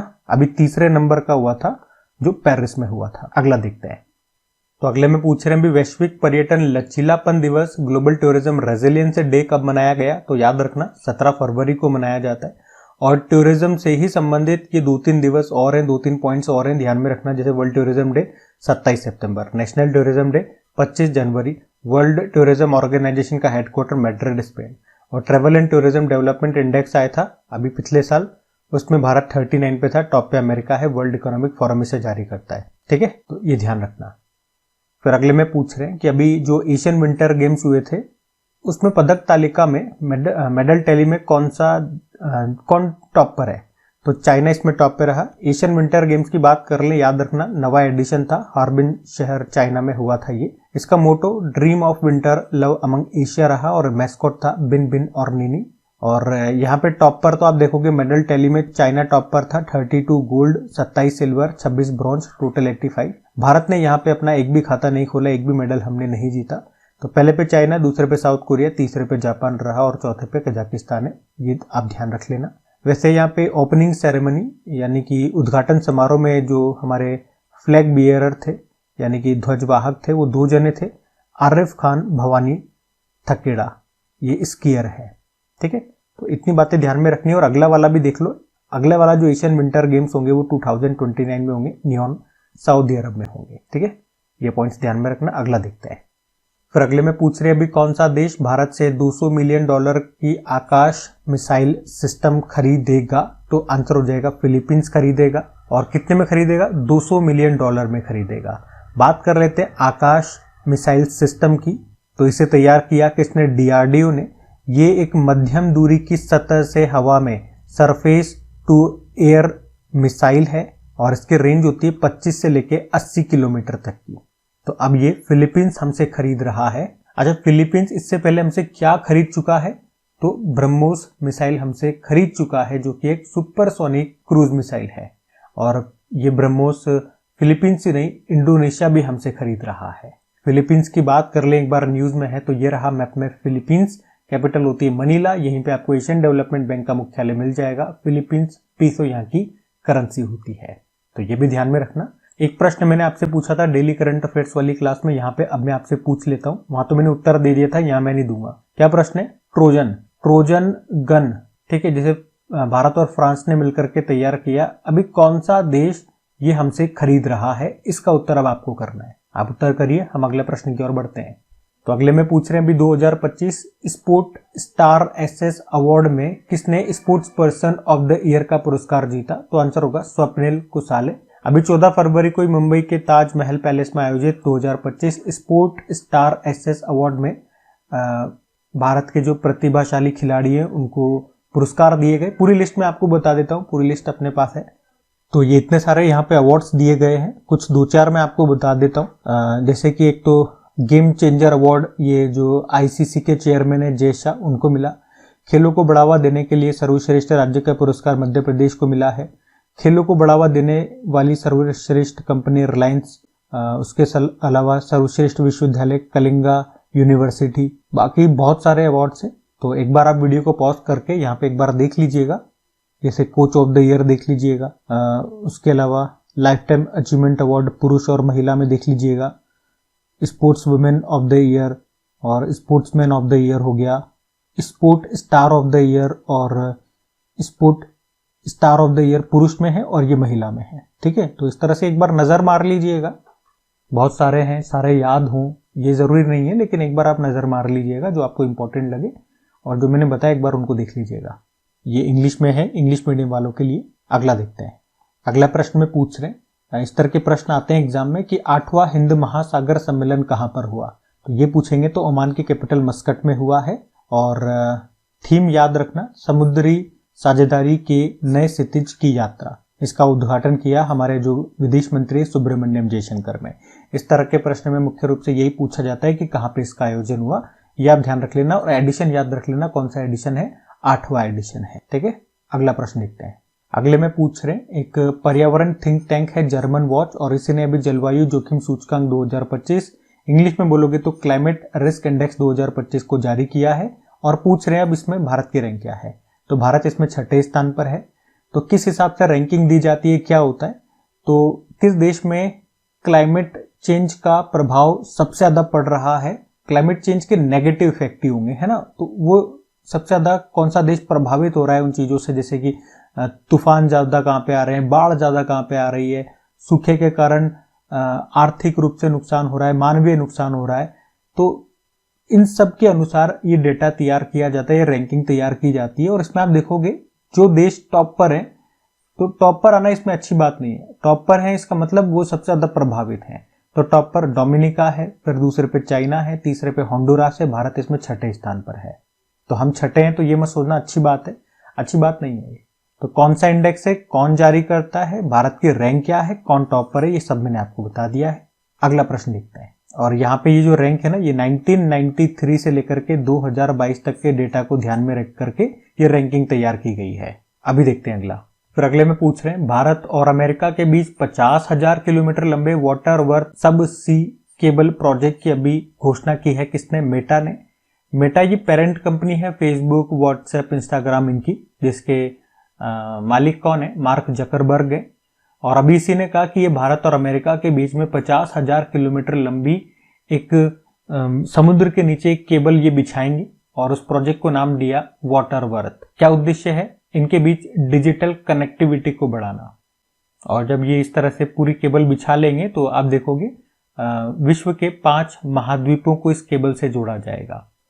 इसमें आ जाएगा नॉर्थ अमेरिका, साउथ अमेरिका, इधर अफ्रीका आ जाएगा, फिर यहाँ पे भारत से जोड़ेंगे थी तो इसमें एशिया कवर हो जाएगा, और यहाँ पे ऑस्ट्रेलिया तक ही जाएंगे। कितनी केबल बिछेगी समुद्र के नीचे, लंबाई में आप देखोगे तो 50,000 किलोमीटर लंबी। तो इस तरह से ये दुनिया का सबसे लंबा समुद्री केबल प्रोजेक्ट होगा, जिसका नाम वाटर वर्थ है। कौन बिछाएगा, मेटा बिछाएगा, ये ध्यान रखना। अगला देखते हैं।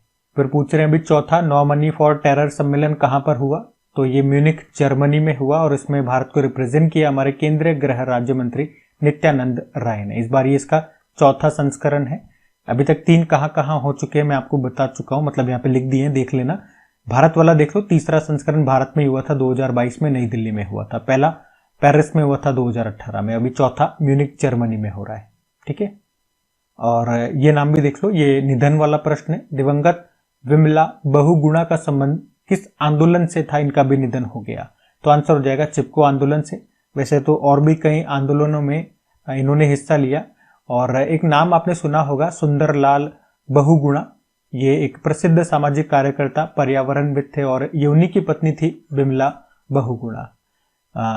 इनका नाम क्यों न्यूज में था या किस लिए इनका नाम आपको याद होगा, तो ये बात है 1973 की। उत्तराखंड के चमोली जिले में चिपको आंदोलन में, जो कि मुख्य रूप से पेड़ों के संरक्षण के लिए था, उसमें अपने पति का इन्होंने साथ दिया था। तो उस समय ये न्यूज में थी विमला बहुगुणा।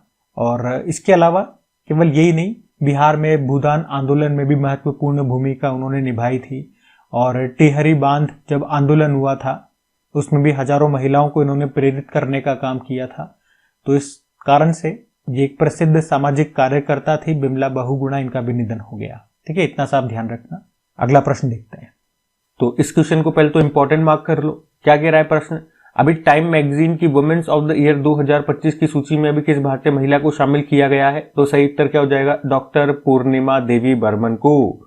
और आप जानते हैं ये कहाँ की है, ये असम की है। असम की वाइल्ड लाइफ बायोलॉजिस्ट है डॉक्टर पूर्णिमा देवी बर्मन, जिनको अभी टाइम मैगजीन ने वर्ष की महिला 2025 की सूची में अभी शामिल किया है।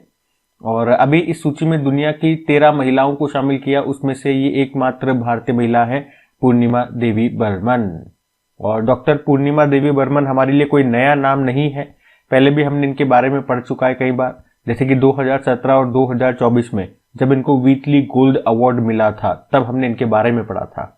और ये जो वीटली गोल्ड अवार्ड होता है ना, याद रखना, इसे ग्रीन ऑस्कर के रूप में जाना जाता है। पर्यावरण संरक्षण के क्षेत्र में ये पुरस्कार दिया जाता है। ठीक है, तो अभी एक बार फिर से इनका नाम न्यूज में है, तो ये आप जरूर याद रखिएगा, प्रश्न इंपॉर्टेंट है। अगला देखते हैं। फिर अगला प्रश्न अपॉइंटमेंट से है कि अभी भारत सरकार ने वित्त मंत्रालय के मुख्य आर्थिक सलाहकार, जिसे अंग्रेजी में बोलोगे चीफ इकोनॉमिक एडवाइजर, के कार्यकाल को 2 सालों के लिए बढ़ा दिया है, तो उनका नाम क्या है?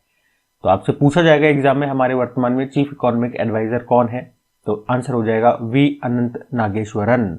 तो अब इनका कार्यकाल हमने कहा 2 सालों के लिए बढ़ा दिया, यानी कि 2027 तक ये अब हमारे मुख्य आर्थिक सलाहकार चीफ इकोनॉमिक एडवाइजर बने रहेंगे। वी अनंत नागेश्वरन का आपको नाम याद रखना है। तो जो मुख्य आर्थिक सलाहकार होते हैं ना, ये वित्त मंत्रालय फाइनेंस मिनिस्ट्री के आर्थिक मामलों के विभाग के आर्थिक प्रभाग के प्रमुख होते हैं। अच्छा, हमारे पहले मुख्य आर्थिक सलाहकार कौन थे? जे अंजारिया थे, 1956 से लेकर 1961 तक। और अभी कौन है? वी अनंत नागेश्वरन है। एक बार ये ऑप्शन मैंने जो रखे हैं ये भी इंपॉर्टेंट है। ज्ञानेश कुमार, ये भी चीफ इकोनॉमिक कमिश्नर यानी कि मुख्य चुनाव आयुक्त बने थे, कौन से नंबर के? 26वें नंबर के। संजय मल्होत्रा आप जानते ही हो, आरबीआई के गवर्नर है, कौन से नंबर के? ये भी है 26वें नंबर के।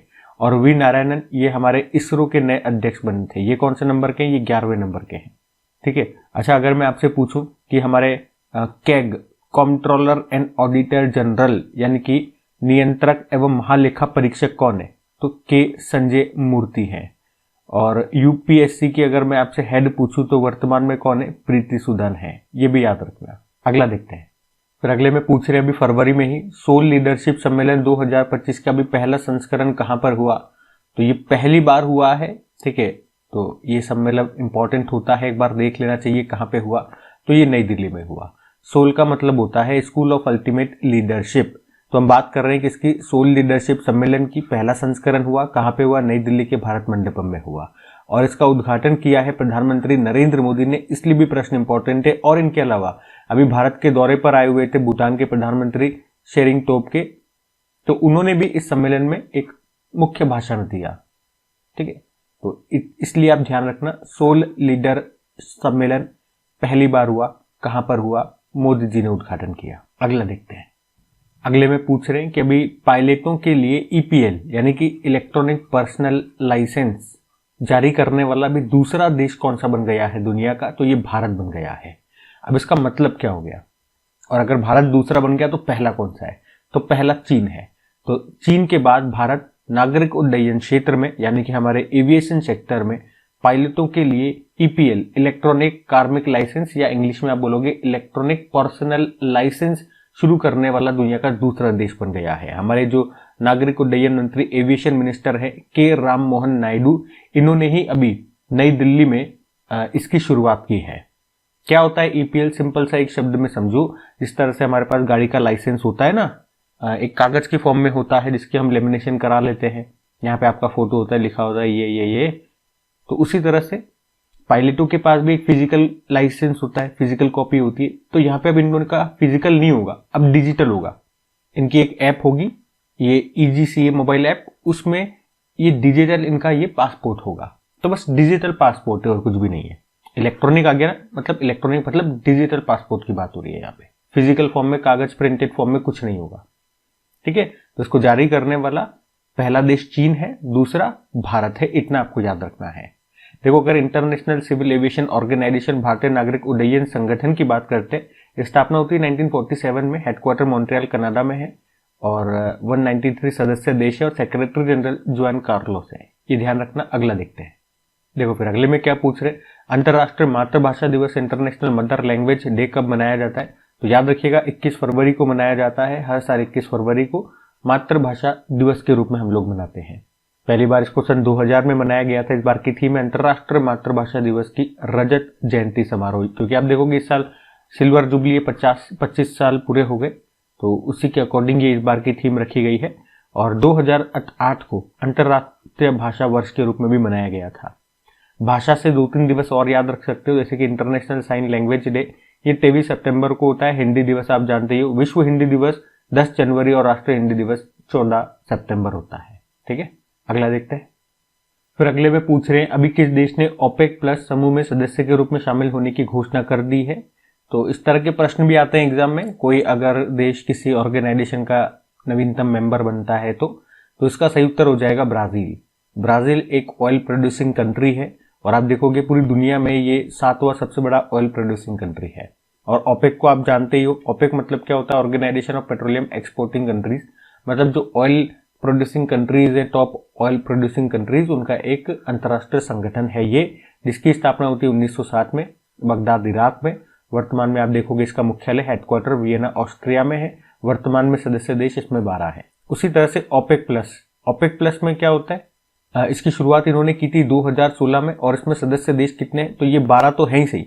इसके अलावा दूसरे जो प्रमुख ऑयल प्रोड्यूसिंग कंट्रीज है, प्रमुख तेल उत्पादक देश है, वो भी इसमें शामिल है। तो इस तरह से अगर आप देखोगे तो अभी वर्तमान में इसमें 23 देश है, 23 सदस्य देश है। ब्राजील शामिल हो गया इसमें। और ब्राजील से मैं आपको याद दिला दूं, इस साल ब्राजील 2025 नवंबर में कोप 30 का भी आयोजन करेगा, जिसका संबंध है क्लाइमेट चेंज से। आप मुझे बताओ 2024 में कोप 29 का आयोजन कहां पर हुआ था जिसका संबंध क्लाइमेट चेंज से है, ये बताइए आप। उसके अलावा ब्राजील ने अभी किसे होस्ट किया था, और ब्राजील से आप और क्या क्या चीजें याद रखते हैं, ये कमेंट बॉक्स में टाइप करके बताइए। हम अगला प्रश्न देखते हैं। ब्राजील का एक बार देख लेते हैं मैप में। ये रहा ब्राजील, ऊपर नॉर्थ अमेरिका है, ये नीचे साउथ अमेरिका है। ब्राजील की कैपिटल ब्राजीलिया होती है, करेंसी है ब्राजीलियन रियाल। लुला दा सिल्वा यहाँ के प्रेसिडेंट है। फिर अगले में पूछ रहे फ्यूचर ब्रांड इंडेक्स 2024 में टॉप पर कौन सी कंपनी रही है, तो इसका सही उत्तर हो जाएगा सैमसंग। ये साउथ कोरिया की कंपनी है, वो इसमें पहले स्थान पर है। भारत की रिलायंस इंडस्ट्रीज इसमें दूसरे पे है। तीसरे पे जो एप्पल कंपनी है वो है। और आप देखोगे 2023 में ये जो रिलायंस इंडस्ट्रीज है ये 13वें स्थान पर थी, और अब 13वें से छलांग लगा करके ये दूसरे स्थान पे आ गई है। और ये पहला मौका है कि कोई भारतीय कंपनी टॉप 3 में आई है। अब आप देखोगे कि एप्पल का जो रेवेन्यू वाइज देखोगे तो एप्पल इससे ज्यादा ही होगा रिलायंस से, लेकिन इसको दूसरे स्थान पे रखा। इसका मतलब ये हो गया, ये जो रैंकिंग है ये फाइनेंशियल परफॉर्मेंस के हिसाब से नहीं दी जाती है, बल्कि इसमें देखा जाता है कि पिछले एक दशक में, पिछले 10 सालों में। तो यहाँ पे जो डेटा लिया गया 2014 से लेकर 2024 तक का, तो पिछले 10 सालों में कंपनी ने कैसा प्रदर्शन किया है उसी के आधार पर ये रैंकिंग दी जाती है। तो पहले स्थान पे सैमसंग, रिलायंस और एप्पल, इस तरह से चीजों को रखा गया है। ठीक है, अगला देखते हैं। फिर अगले में पूछ रहे हैं अभी भारत का पहला निजी यानी कि प्राइवेट सुपरसोनिक रैमजेट इंजन जिसका नाम तेज है, इसको किसने लॉन्च किया है, किसने तैयार किया, तो हाइप्रिक्स नाम की कंपनी ने। हाइप्रिक्स ये बंगलुरु का एक डिफेंस स्टार्टअप है, और अभी इसी ने भारत का पहला प्राइवेट सुपरसोनिक रैमजेट इंजन जिसका नाम तेज रखा है वो तैयार किया है। इस इंजन की खास बात क्या होती है, जो इसकी स्पीड होती है वो 2 मैक और 4 मैक के बीच में होती है। मैं आपको पहले बता दूं, मैक मतलब होता है स्पीड ऑफ साउंड।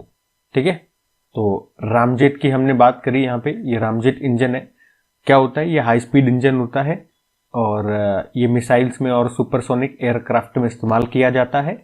और रामजेट की तरह ही एक स्क्रैमजेट होता है। स्क्रैमजेट इंजन वो जिसकी स्पीड 6 मैक या उससे ज्यादा होती है, मतलब स्क्रैमजेट की स्पीड रामजेट से ज्यादा होती है, और इसका इस्तेमाल हाइपरसोनिक मिसाइल्स और एयरक्राफ्ट में किया जाता है। देखो, सुपरसोनिक और हाइपरसोनिक के बारे में आपने सुना होगा, और एक सबसोनिक भी होता है। ऐसा देखो आप 1 और 5, अगर स्पीड 1 से कम है तो उसे आप कहोगे सबसोनिक, 1 और 5 के बीच में है तो आप इसे कहोगे सुपरसोनिक, और 5 से ज्यादा है तो आप इसे कहोगे हाइपरसोनिक।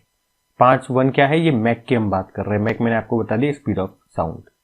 ठीक है, तो यहाँ पे हमने बात कर लिया, ये एक भारत का पहला प्राइवेट सुपरसोनिक रैमजेट इंजन है, उसका नाम तेज रखा है। किसने तैयार किया, हाइप्रिक्स, बंगलुरु का एक डिफेंस स्टार्टअप है।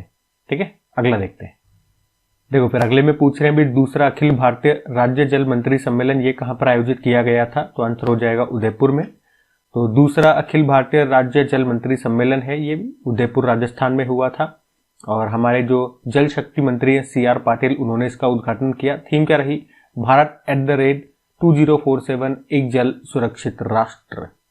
और यहाँ पे 2 पॉइंट आप नोट कर लेना।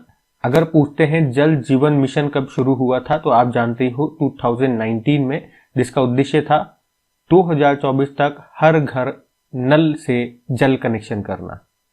नल से पानी आना चाहिए, लेकिन टारगेट पूरा नहीं हुआ, तो फिर सरकार ने इसको वापस बढ़ा दिया, कहा 2028 का टारगेट रखते हैं।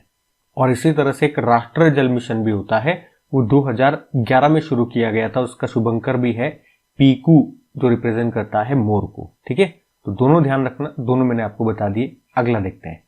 फिर अगले में पूछ रहे हाल ही में एशियाई स्नूकर चैंपियनशिप 2025 का पुरुष खिताब किसने जीता है? तो ये जीता है पंकज आडवाणी ने।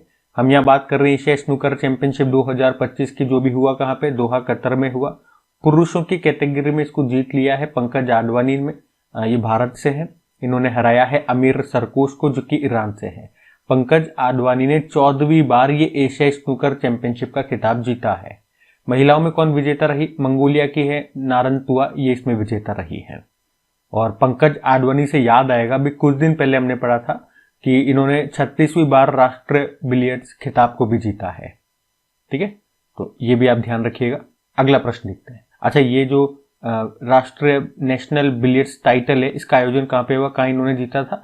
अभी मध्य प्रदेश के इंदौर में ही। ठीक है, ये दोनों पॉइंट इनसे संबंधित है। इसी साल पढ़े थे हमने ये दोनों, मतलब एक तो ये अभी और ये वाला भी, तो दोनों याद रखना। अगला देखते हैं। फिर अगले में पूछ रहे कि 2025 के लिए भी किस देश को बंगाल की खाड़ी कार्यक्रम अंतर सरकारी संगठन का अध्यक्ष चुना गया है? तो भारत को चुना गया है। अब भारत को चुना गया है, इसलिए प्रश्न हमारे लिए इंपॉर्टेंट हो जाता है। अभी एक्चुअली में फरवरी में ही मालदीव में ये जो संगठन है बंगाल की खाड़ी कार्यक्रम अंतर सरकारी संगठन, इसकी 13वीं बैठक हुई थी और यहीं पे भारत को इसका अध्यक्ष चुन लिया गया है। और अभी तक इसका अध्यक्ष बांग्लादेश था, तो बांग्लादेश से भारत ने इसकी अध्यक्षता ले ली है। इस संगठन को अंग्रेजी में आप बोलोगे bay of Bengal programme intergovernmental organisation. 2003 में ये बना था। सदस्य देश इसके भारत, बांग्लादेश, श्रीलंका और मालदीव हैं। मुख्यालय आपको इसका मिलेगा चेन्नई, तमिलनाडु में। तो ये संगठन काम क्या करता है?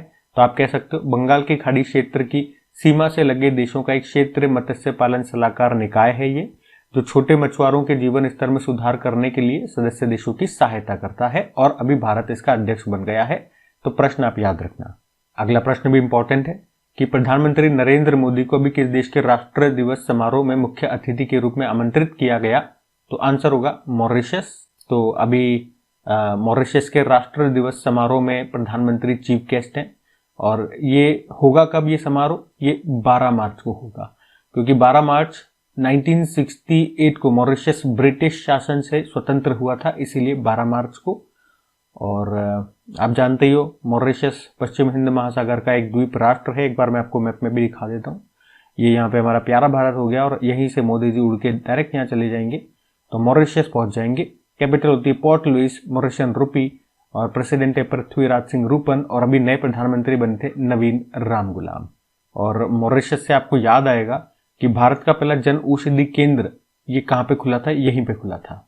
देखो, फिर अगले में पूछ रहे हैं अभी 98 नंबर का 98वां अखिल भारतीय मराठी साहित्य सम्मेलन कहाँ पर हुआ? अब मराठी से अगर वो ऑप्शन महाराष्ट्र के कुछ दे दे तो वो मत लगा देना, क्योंकि इसका आयोजन नई दिल्ली में हुआ था। ठीक है, तो किसकी बात कर रहे हैं? 98वां अखिल भारतीय मराठी साहित्य सम्मेलन 98 नंबर का एडिशन था, जो कि नई दिल्ली में हुआ। मराठी अभी न्यूज में था, क्योंकि इसको अभी शास्त्रीय भाषा का दर्जा भी दे दिया गया है। अच्छा, वैसे नई दिल्ली की बात है तो वैसे नई दिल्ली भी अभी चर्चा में है, क्योंकि यहाँ पे नए मुख्यमंत्री आ गई हैं। बीजेपी पार्टी की कौन? रेखा गुप्ता आ गई है। डेप्यूटी सीएम आप पूछोगे कौन है? तो प्रवेश वर्मा है, जिन्होंने आम आदमी पार्टी के नेता को हराया, केजरीवाल साहब को। ठीक है, ये भी ध्यान रखना। अगला देखते हैं। देखो, फिर अगले में पूछ रहे हैं भी पूसा कृषि विज्ञान मेला 2025 का उद्घाटन कहाँ पर किया गया? तो ये नई दिल्ली में किया गया। यहाँ पे हम बात कर रहे हैं पूसा कृषि विज्ञान मेले की, जिसका आयोजन हुआ नई दिल्ली में। उद्घाटन किसने किया? हमारे जो कृषि मंत्री हैं शिवराज सिंह चौहान ने किया। थीम क्या है? उन्नत कृषि विकसित भारत, और इसका आयोजन किया भारतीय कृषि अनुसंधान संस्थान ने। ठीक है, तो ध्यान रखना कहाँ पे हुआ? ये नई दिल्ली में। अगला देखते हैं। देखो, अगले में क्या पूछ रहे हैं कि नीति आयोग के सीईओ का कार्यकाल अभी 1 साल के लिए बढ़ा दिया गया। उनका नाम क्या है? तो इनका नाम है BVR सुब्रमण्यम। आप जानते हो नीति आयोग के सीईओ कौन होते हैं? मतलब वर्तमान में सीईओ कौन है? BVR सुब्रमण्यम है। और अभी इनका कार्यकाल समाप्त हो रहा था फरवरी में ही, लेकिन कार्यकाल इनका 1 साल के लिए बढ़ा दिया गया है। तो इनका नाम याद रखिएगा। और नीति आयोग, जिसे योजना आयोग के स्थान पर लाया गया था 1 जनवरी 2015 को, इसकी फुल फॉर्म होती है national institution for transforming India. जो अध्यक्ष हैं वो भारत के प्रधानमंत्री होते हैं, जो वर्तमान में कौन है? नरेंद्र मोदी हैं। उपाध्यक्ष डॉक्टर सुमन के बेरी हैं और सीईओ हमने कहा BVR सुब्रमण्यम।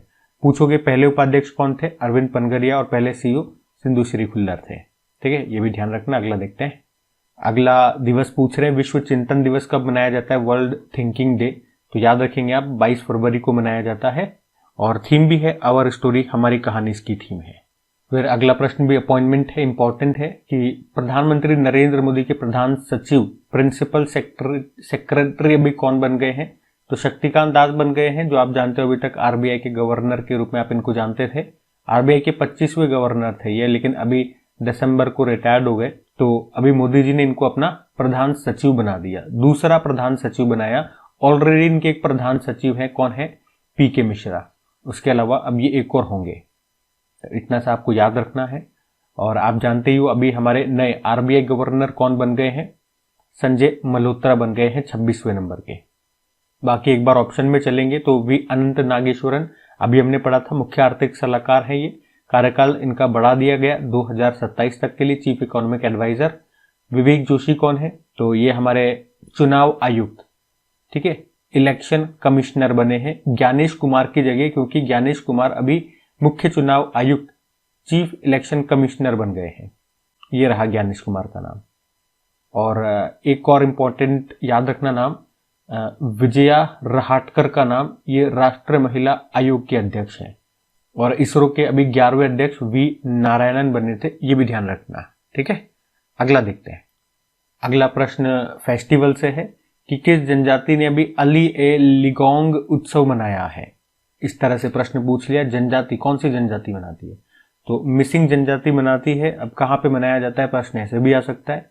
तो असम में मनाया जाता है, असम की सबसे बड़ी स्वदेशी समुदायों में से एक है ये मिसिंग जनजाति, और अली ए लिगोंग उत्सव ये मनाती है, जो कि इनका एक महत्वपूर्ण सांस्कृतिक और एक कृषि त्योहार है, ठीक है। तो प्रश्न में आप यही याद रखना, कौन सा उत्सव महोत्सव की फेस्टिवल की हम बात कर रहे हैं? अली ए लिगोंग है, कहाँ पे मनाया जाता है? असम में, किसके द्वारा? मिसिंग जनजाति के द्वारा, याद रहेगा ना। अगला देखते हैं। फिर अगले में पूछ रहे कि अभी फरवरी में ही खजुराहो नृत्य महोत्सव का कौन सा संस्करण मनाया गया था? तो इस बार इसका ये 51वां संस्करण मनाया गया था। हर साल खजुराहो नृत्य महोत्सव ये फरवरी में मनाया जाता है। कहाँ पे? मध्य प्रदेश के खजुराहो में। तो ये जो महोत्सव है ये भारतीय शास्त्रीय नृत्य का जश्न मनाने का एक बड़ा आयोजन होता है, और शुरुआत 1975 से हो रही है इसकी। अच्छा, यहां से संबंधित दो प्रश्न ऐसे बता रहा हूं जो कि डायरेक्ट आपके एग्जाम में पूछे गए हैं। पूछा था एक बार, खजुराहो मंदिर का निर्माण किसने करवाया था? चंदेल राजवंश ने करवाया था। और ये जो खजुराहो के मंदिर है ना, ये विश्व धरोहर स्थल, वर्ल्ड हेरिटेज साइट में भी शामिल है। कब शामिल किया गया था? 1986 में। और ये पूछा था एक बार किस जिले में स्थित है? तो मध्य प्रदेश में तो है ही सही, मध्य प्रदेश के किस जिले में पूछ लिया तो छतरपुर जिला आप याद रखना। इस बार 51वां संस्करण था, ठीक है। अगले देखते हैं। अगले में पूछ रहे हैं अभी भैया किस राज्य ने एन प्राउड नाम से एक पहल इनिशिएटिव शुरू किया है? तो केरल ने शुरू किया है क्या ये? फुल फॉर्म देखो, समझ में आ जाएगा। New programme for removal of unused drugs, मतलब जो खराब और अनुपयोगी जो दवाएं हैं उनको सुरक्षित तरीके से डिस्पोज करना, ताकि गलत तरीके से दवाओं के निपटान से होने वाले जो स्वास्थ्य संबंधी खतरे हैं उनको रोका जा सके। इसीलिए केरल ने अभी इसको शुरू किया है। अगला देखते हैं। फिर अगले में पूछ रहे कि मानव निर्मित द्वीप पर बनने वाला देश का पहला अपतटीय हवाई अड्डा, ऑफशोर एयरपोर्ट, ये कहां पर शुरू होगा? तो ये मुंबई में शुरू होगा। एक्चुअली में आपने पढ़ा होगा, मुंबई में आपको एक वधावन पोर्ट मिलेगा, पढ़ चुके हैं वधावन पोर्ट के बारे में, वधावन बंदरगाह। तो उसी के पास में एक मानव निर्मित एक द्वीप यानी कि कृत्रिम द्वीप, आर्टिफिशियल आइलैंड बनाया जा रहा है, और उसी पर ये एयरपोर्ट ये बनाया जाएगा, ठीक है। तो इस तरह का ये देश का पहला अपतटीय हवाई अड्डा होगा, ऑफशोर एयरपोर्ट होगा, जो कि मानव निर्मित द्वीप पर बना है। कहां पर? मुंबई, ये याद रखना। और मैंने आपसे पूछा है कि मुंबई बताओ भैया किस द्वीप पर स्थित है? तो याद रखेंगे आप सालसेट द्वीप पर। अगला देखते हैं। फिर अगले में पूछ रहे कि सिमोलू महोत्सव का अभी दूसरा संस्करण ये कहां पर मनाया गया? तो ये मनाया जाता है भैया असम में। तो फेस्टिवल का नाम क्या है? सिमोलू फेस्टिवल है। कहां पे? असम में मनाया जाता है। और इस बार ये इसका दूसरा संस्करण है। एक्चुअली में एक फूल होता है, सिमुल नाम से, या सिमोलू आप कह दो, और उसके खिलने का ये जश्न होता है। उसी के आयोजन में कई तरह की जैसे कि साइकिल को चलाना होता है, व्यंजन अलग अलग तरह के बनाए जाते हैं, ये सब चीजें इसमें होती है। तो आप महोत्सव याद रखिएगा, क्या नाम है इसका? सिमोलू उत्सव है। कहाँ मनाया जाता है? असम में मनाया जाता है। इतना आप याद रखो बस, एग्जाम पॉइंट ऑफ व्यू से इतना चीजें इंपॉर्टेंट है। तो अगले में क्या पूछ रहे हैं, अभी ग्रेट बैकयार्ड बर्ड काउंट में लगातार तीसरे साल सर्वाधिक प्रजातियों के साथ कौन टॉप पर रहा है, तो आंसर हो जाएगा इसका पश्चिम बंगाल। तो पहले तो ये याद रखना, ये जो ग्रेट बैकयार्ड बर्ड काउंट है ये दुनिया के सबसे बड़े पक्षी गणना कार्यक्रमों में से एक है, जो अलग अलग जो प्रजातियां होती है पक्षियों की उनकी कैलकुलेशन करता है। और अभी इसका आयोजन किया गया तो उसमें देखा गया कि भारत में टोटल कितनी पक्षी प्रजातियां हैं, 1068, जिसमें पश्चिम बंगाल में सबसे ज्यादा है। कितनी है पश्चिम बंगाल में, ये टोटल तो पूरे भारत में इतनी है, इनमें से पश्चिम बंगाल में ही मात्र पश्चिम बंगाल में इसमें से आप देखोगे तो आधी के बराबर है, लगभग 50%, 543 प्रजातियां हैं। तो पहले पे पश्चिम बंगाल, फिर उत्तराखंड, फिर असम वगैरह आ गया। ठीक है, तो याद रखना ये किसका डेटा है, पक्षियों की प्रजातियों का डेटा है। सबसे ज्यादा पक्षी प्रजातियां कहां पर, पश्चिम बंगाल में है। इसी तरह की जनगणना आपने पढ़ी होगी, इंपॉर्टेंट क्वेश्चन है कि 2025 में भारत की पहली तटीय और जल पक्षी जनगणना ये कहां पर हुई थी, जामनगर गुजरात में हुई थी, ये भी याद रखना। और फॉरेस्ट सर्वे रिपोर्ट आया था, इसमें आप देखोगे तो एरिया वाइज सबसे ज्यादा जो फॉरेस्ट है वो आपको मिलेगा मध्य प्रदेश में, परसेंटेज वाइज मिलेगा मिजोरम में, और ग्रोथ के मामले में छत्तीसगढ़ पहले स्थान पर रहा। ये भी ध्यान रखना, इंपॉर्टेंट डेटा। अगला देखते हैं। फिर देखो अगले में क्या पूछ रहे कि भारतीय तटरक्षक जहाज जिसका नाम है शूर, इसने किस देश में आयोजित नेवडेक्स और आईडेक्स 2025 में हिस्सा लिया है, तो आंसर होगा यूएई। अच्छा पहले हम बात कर ले ये नेवडेक्स और आईडेक्स क्या है। तो एक तरह की आप कह सकते हो ये एग्जीबिशन है, प्रदर्शनी है। देखो नाम से पता लग जाएगा, एक सेकेंड, नाम से पता लग जाएगा। आईडेक्स मतलब इंटरनेशनल डिफेंस एग्जीबिशन, नेवडेक्स मतलब naval defence maritime security exhibition. एक तरह की एग्जीबिशन है ये। कहां पर हुई, यूएई में हुई है, अबू धाबी में हुई है। और अभी हमारा जो भारतीय तटरक्षक जहाज है यानी कि इंडियन कोस्ट गार्ड शिप है जिसका नाम है शूर, और ये एक तरह का अपतटीय गश्ती पोत है और इसने भी यहाँ पर हिस्सा लिया है। तो प्रश्न न्यूज में है, ये पूरा मैंने आपको बता दिया क्या क्या है, ये ध्यान रखना। अगला देखते हैं।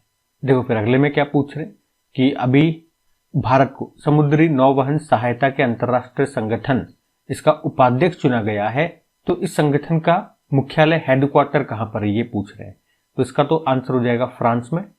तो इस संगठन को आप अंग्रेजी में बोलोगे international organisation of aid to marine navigation, Hindi में बोलोगे अंतरराष्ट्रीय समुद्री नेविगेशन सहायता संगठन, जिसकी स्थापना होती है 1957 में। एनजीओ के रूप में इसकी सहायता हुई थी, लेकिन 2024 में ये एक अंतर सरकारी संगठन बन गया है। और उसके बाद इसकी जो अभी पहली बैठक हुई अंतरराष्ट्रीय संगठन बनने के बाद, इसकी जो अभी पहली बैठक हुई थी 2025 में ही हुई है। कहां पर, सिंगापुर में। तो ये जरूर याद रखना। और फ्रांस पेरिस में इसका हेडक्वार्टर है और भारत को इसका उपाध्यक्ष वाइस प्रेसिडेंट बनाया गया है। ये 3-4 बातें आप ध्यान रखें लाइन से। और भारत को चुना गया है उपाध्यक्ष के रूप में, इसलिए प्रश्न हमारे लिए इंपॉर्टेंट होता है।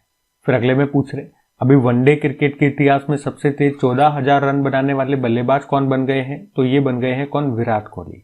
विराट कोहली ने अभी वनडे क्रिकेट के इतिहास में सबसे तेज 14,000 रन बनाए हैं। कितनी पारियों में, 287 पारियों में। इस तरह से उन्होंने सचिन तेंदुलकर का रिकॉर्ड तोड़ दिया। वो रिकॉर्ड उन्होंने 2006 में बनाया था, 350 पारियों का रिकॉर्ड था वो। और अभी विराट कोहली ने ये उपलब्धि कहां पे हासिल की है, चैंपियंस ट्रॉफी का जो आयोजन हुआ था तो पाकिस्तान के खिलाफ खेलते हुए एक तो भारतीय टीम विजेता रही, और ये रिकॉर्ड विराट कोहली ने पाकिस्तान के खिलाफ ही बनाया। तो याद रखेंगे वनडे में सबसे तेज 14,000 रन का रिकॉर्ड की हम बात कर रहे हैं। ठीक है, अगला देखते हैं। देखो अगले में पूछ रहे अभी किस हवाई अड्डे ने सर्वश्रेष्ठ सुरक्षा पुरस्कार को जीता है, तो ये जीता है मोपा इंटरनेशनल एयरपोर्ट ने। तो मोपा इंटरनेशनल एयरपोर्ट ये आप जानते हो कहां पर है, गोवा में है। और वैसे तो अब इसका नया नाम भी हो गया है, जिसे हम मनोहर पार्रिकर एयरपोर्ट के नाम से जानते हैं। और अभी इसी ने सर्विस सेक्टर कैटेगरी में ये जो सर्वश्रेष्ठ सुरक्षा पुरस्कार गोल्डन ट्रॉफी है इसको जीत लिया है। और इसे जीतने वाला आप कह सकते हो ये भारत का पहला एयरपोर्ट भी है। ये पुरस्कार इसको अभी मुंबई में दिया गया। किसने दिया, भारतीय राष्ट्रीय सुरक्षा परिषद, national safety council of India ने। ठीक है, ध्यान रखना ये। देखो फिर अगले में क्या पूछ रहे हैं कि अभी हाल ही में किसे ब्रिटेन से मानद नाइटहुड सम्मान से सम्मानित किया गया, तो आंसर हो जाएगा सुनील मित्तल को। कौन है सुनील मित्तल, तो आप जानते हो भारतीय एंटरप्राइजेस के संस्थापक और अध्यक्ष है सुनील मित्तल। और अभी इन्हीं को भारत ब्रिटेन व्यापार संबंधों को मजबूत करने में जो उन्होंने योगदान दिया है उसी के लिए मानद नाइटहुड सम्मान से सम्मानित किया गया। इस सम्मान को कहते हैं, पूरा नाम है knight commander of the most excellent order of the British empire. और अभी आप जानते हो ब्रिटेन के राजा किंग चार्ल्स तृतीय हैं, तो उन्हीं के शासनकाल में इनको ये पुरस्कार दिया गया, जिससे आप कह सकते हो उनके शासनकाल में इस पुरस्कार को पाने वाले वो पहले भारतीय नागरिक बन गए हैं। वैसे टोटल भारतीयों में आप देखोगे तो इनसे पहले 3 भारतीयों को ये सम्मान मिल चुका है।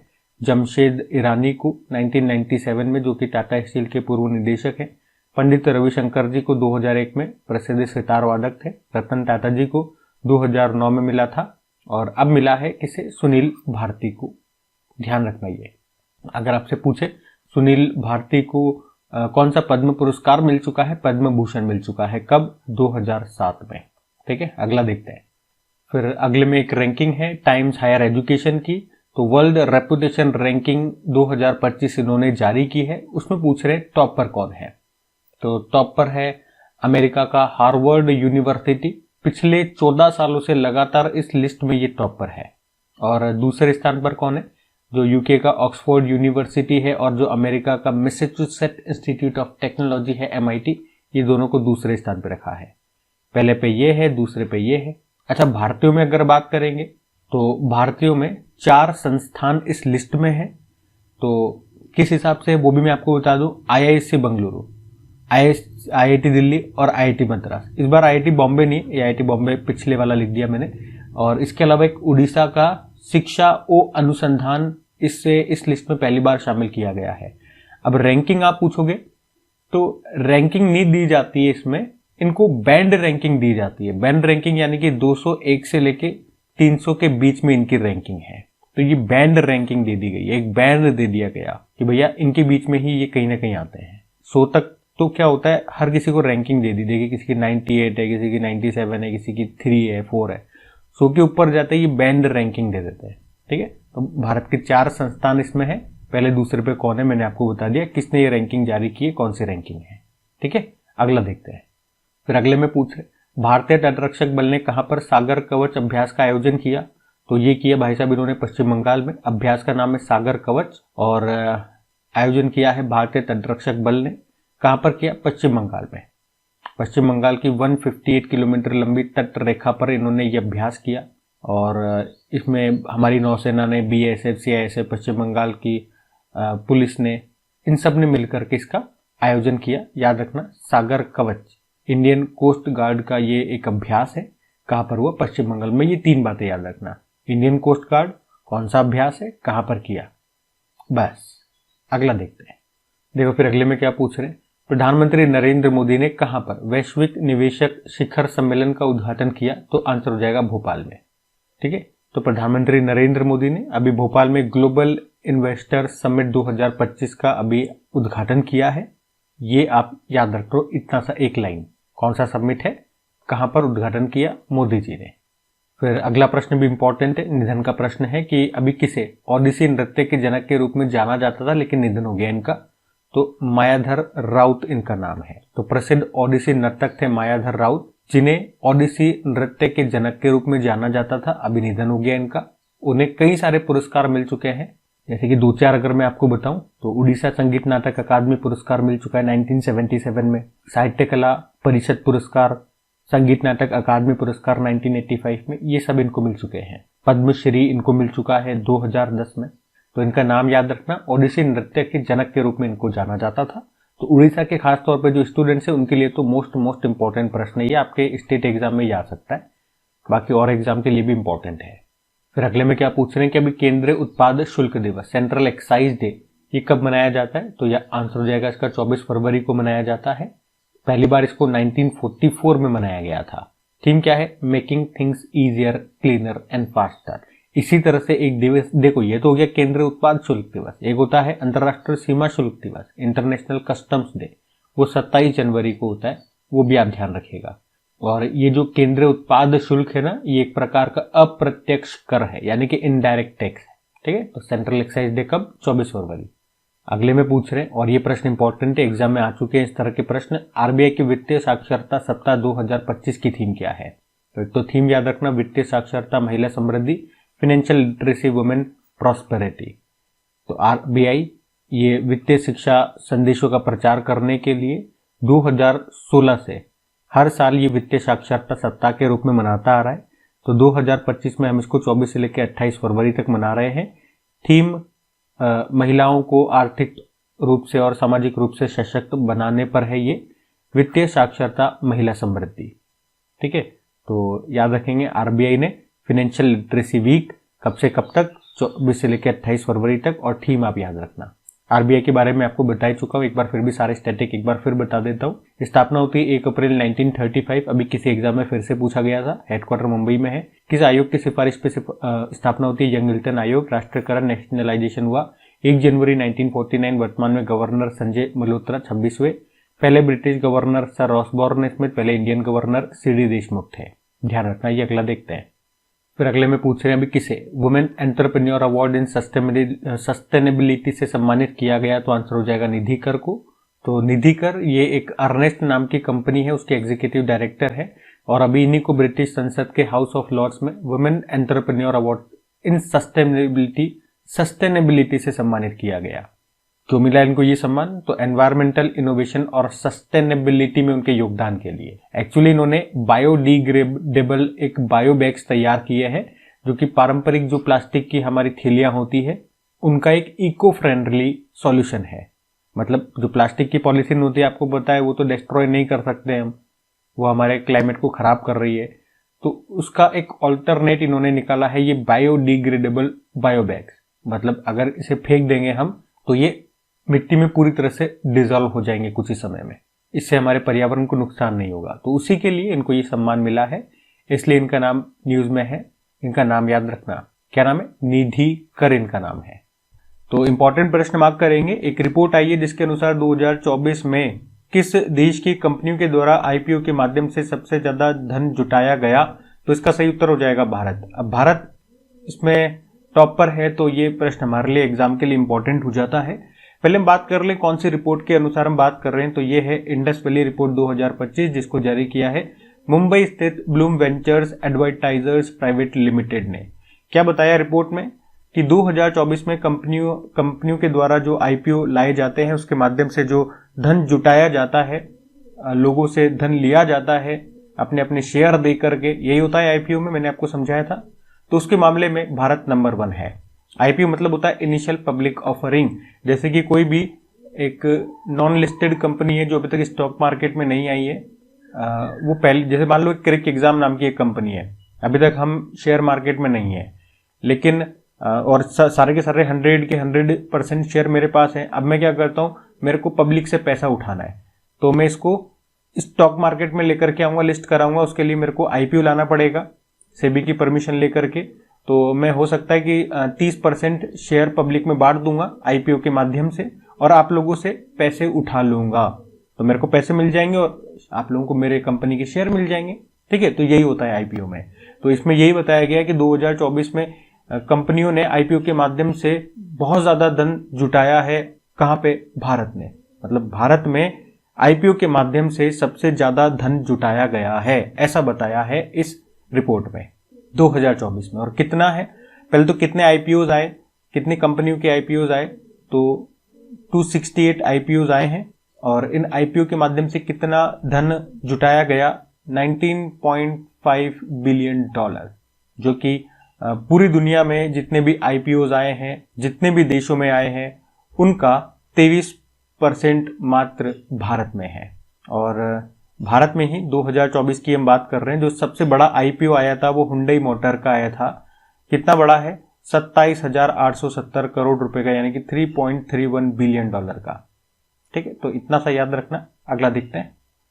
फिर अगला प्रश्न में पूछ रहे हैं कि अभी किस फुटबॉल क्लब ने 2024-25 सत्र का इंडियन सुपर लीग विजेता शील्ड ट्रॉफी को जीत लिया है? तो इसको जीत लिया है मोहन बागान सुपर जायंट्स ने। तो यहाँ पे हम बात कर रहे हैं Indian super league winner shield की। मतलब जिस तरह से आईपीएल होता है इन क्रिकेट में, तो उसी के आधार पर फुटबॉल की ये एक प्रतियोगिता शुरू की गई है। पहली बार 2019-20 में इसको शुरू किया गया था। इस बार आप देखोगे तो 2024-25 में इसका ये छठा संस्करण है, जो कहाँ पे हुआ? कोलकाता में हुआ। कोलकाता में जो विवेकानंद युवा भारती क्रीड़ांगन स्टेडियम है वहां पर हुआ, जिसको जीता है मोहन बागान सुपर जायंट्स फुटबॉल क्लब ने, और इसी क्लब को मैरिनर्स के नाम से भी जानते हैं। यहाँ पे इन्होंने किसको हराया? उड़ीसा फुटबॉल क्लब को हराया है। ठीक है, तो अभी लेटेस्ट वाला, टोटल 6 एडिशन हो चुके हैं ना अभी तक, तो ये 6th वाला एडिशन है जो अभी हुआ, मोहन बागान सुपर जायंट्स ने जीत लिया है। पहला वाला जो एडिशन है वो किसने जीता था? FC गोवा ने जीता था। ये भी ध्यान रख।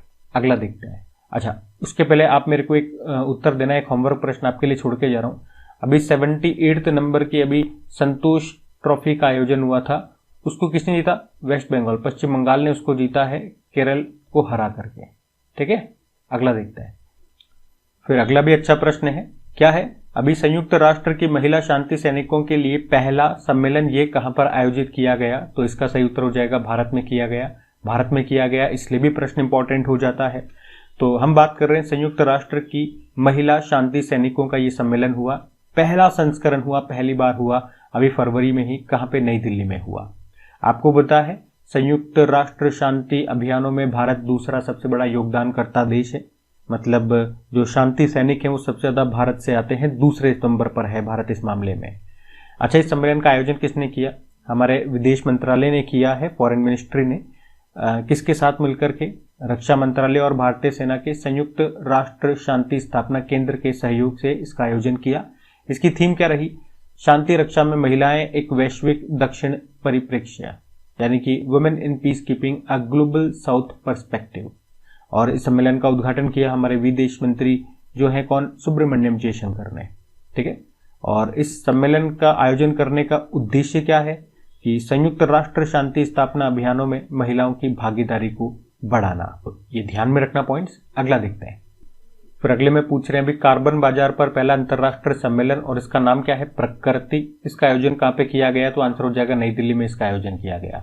कार्बन बाजार पर पहला अंतर्राष्ट्रीय सम्मेलन, नाम याद जरूर रखना आप, इसका नाम, इस सम्मेलन को नाम दिया है प्रकृति। इसका आयोजन अभी फरवरी में ही हुआ था। कहां पे? नई दिल्ली में। और आयोजन किया किसने? इसका आयोजन किया है ऊर्जा दक्षता ब्यूरो ऑफ एनर्जी एफिशिएंसी के द्वारा इसका आयोजन किया गया। और इस सम्मेलन का उद्घाटन किया हमारे जो बिजली और आवास व शहरी मामलों के जो मंत्री हैं मनोहर लाल खट्टर जी ने। ठीक है, तो कार्बन बाजार पर यह पहला अंतर्राष्ट्रीय सम्मेलन है, तो प्रश्न इंपॉर्टेंट हो जाता है, प्रकृति इसका नाम है। अगला देखते हैं। तो अगले में पूछ रहे हैं अभी गवाह सुरक्षा योजना विटनेस प्रोटेक्शन स्कीम को किसने लॉन्च किया? तो आंसर हो जाएगा हरियाणा ने इसको शुरू किया है। हरियाणा ने विटनेस प्रोटेक्शन स्कीम को शुरू किया। उद्देश्य नाम से समझ में आ रहा है, विटनेस जो भी होते हैं उनको सिक्योरिटी प्रदान करना, क्योंकि जब वो गवाही देते हैं तो अपोजिट जो पार्टी होती है वो उन पर हमला करा दी, उनके परिवार पे हमला कर देती है, तो इन सब चीजों से उनकी रक्षा करने के लिए ये स्कीम शुरू की है हरियाणा ने। अगला देखते हैं।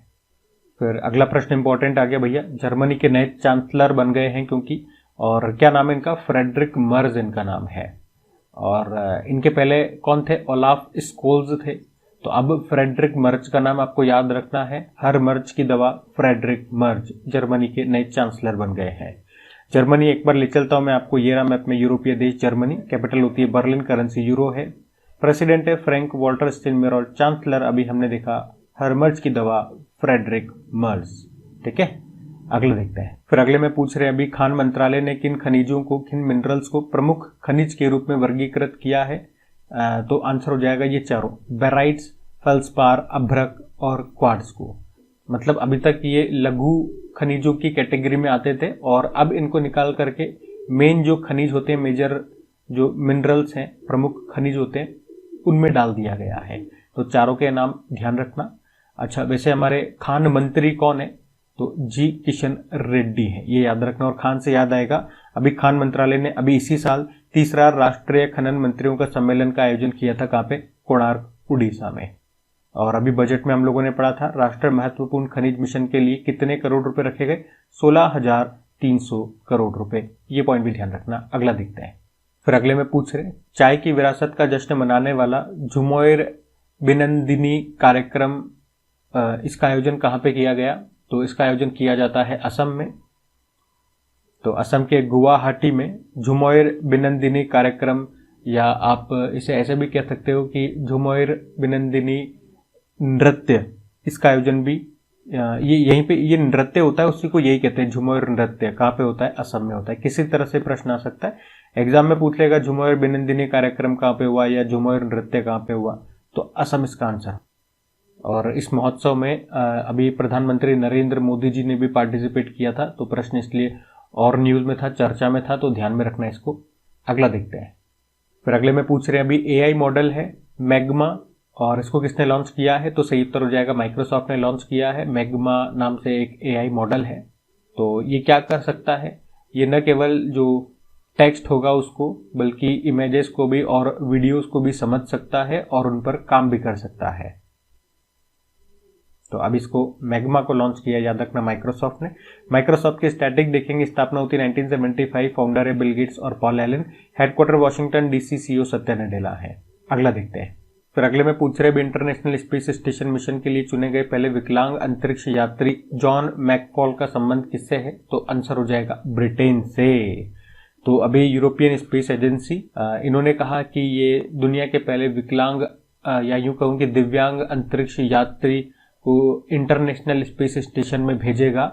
और उनका नाम क्या है? उनका नाम आप याद रखना, जॉन मैकफॉल उनका नाम है। और ये कहां से बिलोंग करते हैं? ये ब्रिटेन से बिलोंग करते हैं। और कौन भेजेगा? European space agency. ये 3 बातें याद रख लो, ठीक है। अगला प्रश्न देखते हैं। फिर अगले में पूछ रहे हैं, बैडमिंटन एशिया मिक्स्ड चैंपियनशिप 2025 का खिताब किसने जीता है? तो सही उत्तर हो जाएगा इंडोनेशिया ने जीता है। अब कौन सी चैंपियनशिप है? बैडमिंटन एशिया मिक्स्ड चैंपियनशिप, और इस बार इसका 4था संस्करण हुआ। कहां पे हुआ? किंगदाओ, चीन में हुआ। जीत लिया इंडोनेशिया ने, पहली बार जीता है इंडोनेशिया ने। यहाँ पे किसे हराया? चाइना को हराया है। ये चैंपियनशिप हर 2 साल में एक बार होती है। तो पहली बार जब ये हुई थी 2017 में, तो वियतनाम में हुई थी, उसको जापान ने जीता था। इस बार 2025 वाला 4था संस्करण है, चाइना में हुआ, इंडोनेशिया विजेता रहा, चाइना को हराया। ये ध्यान रखना। अगला देखते हैं। और ये भी अच्छा प्रश्न है कि अभी पहली बार किसी कन्नड़ पुस्तक को अंतरराष्ट्रीय बुकर पुरस्कार 2025 के लिए नॉमिनेट किया गया या लिस्ट किया गया, तो उसका नाम क्या है? उस बुक का नाम है हार्ट लैम्प, ठीक है। अब ये जीतेगी नहीं जीतेगी वो अलग बात है, लेकिन पहली बार कोई कन्नड़ बुक है जो इस सूची में शामिल की गई है, तो ये हमारे लिए गर्व की बात भी है। तो कन्नड़ लेखिका है बानू मुश्ताक, और उन्हीं की ये एक बुक है जिसका नाम हार्ट लैम्प है, और इसका अंग्रेजी में अनुवाद किया है दीपा भास्ती ने। और अभी अंतरराष्ट्रीय बुकर पुरस्कार 2025 के लिए इसको चुना गया है।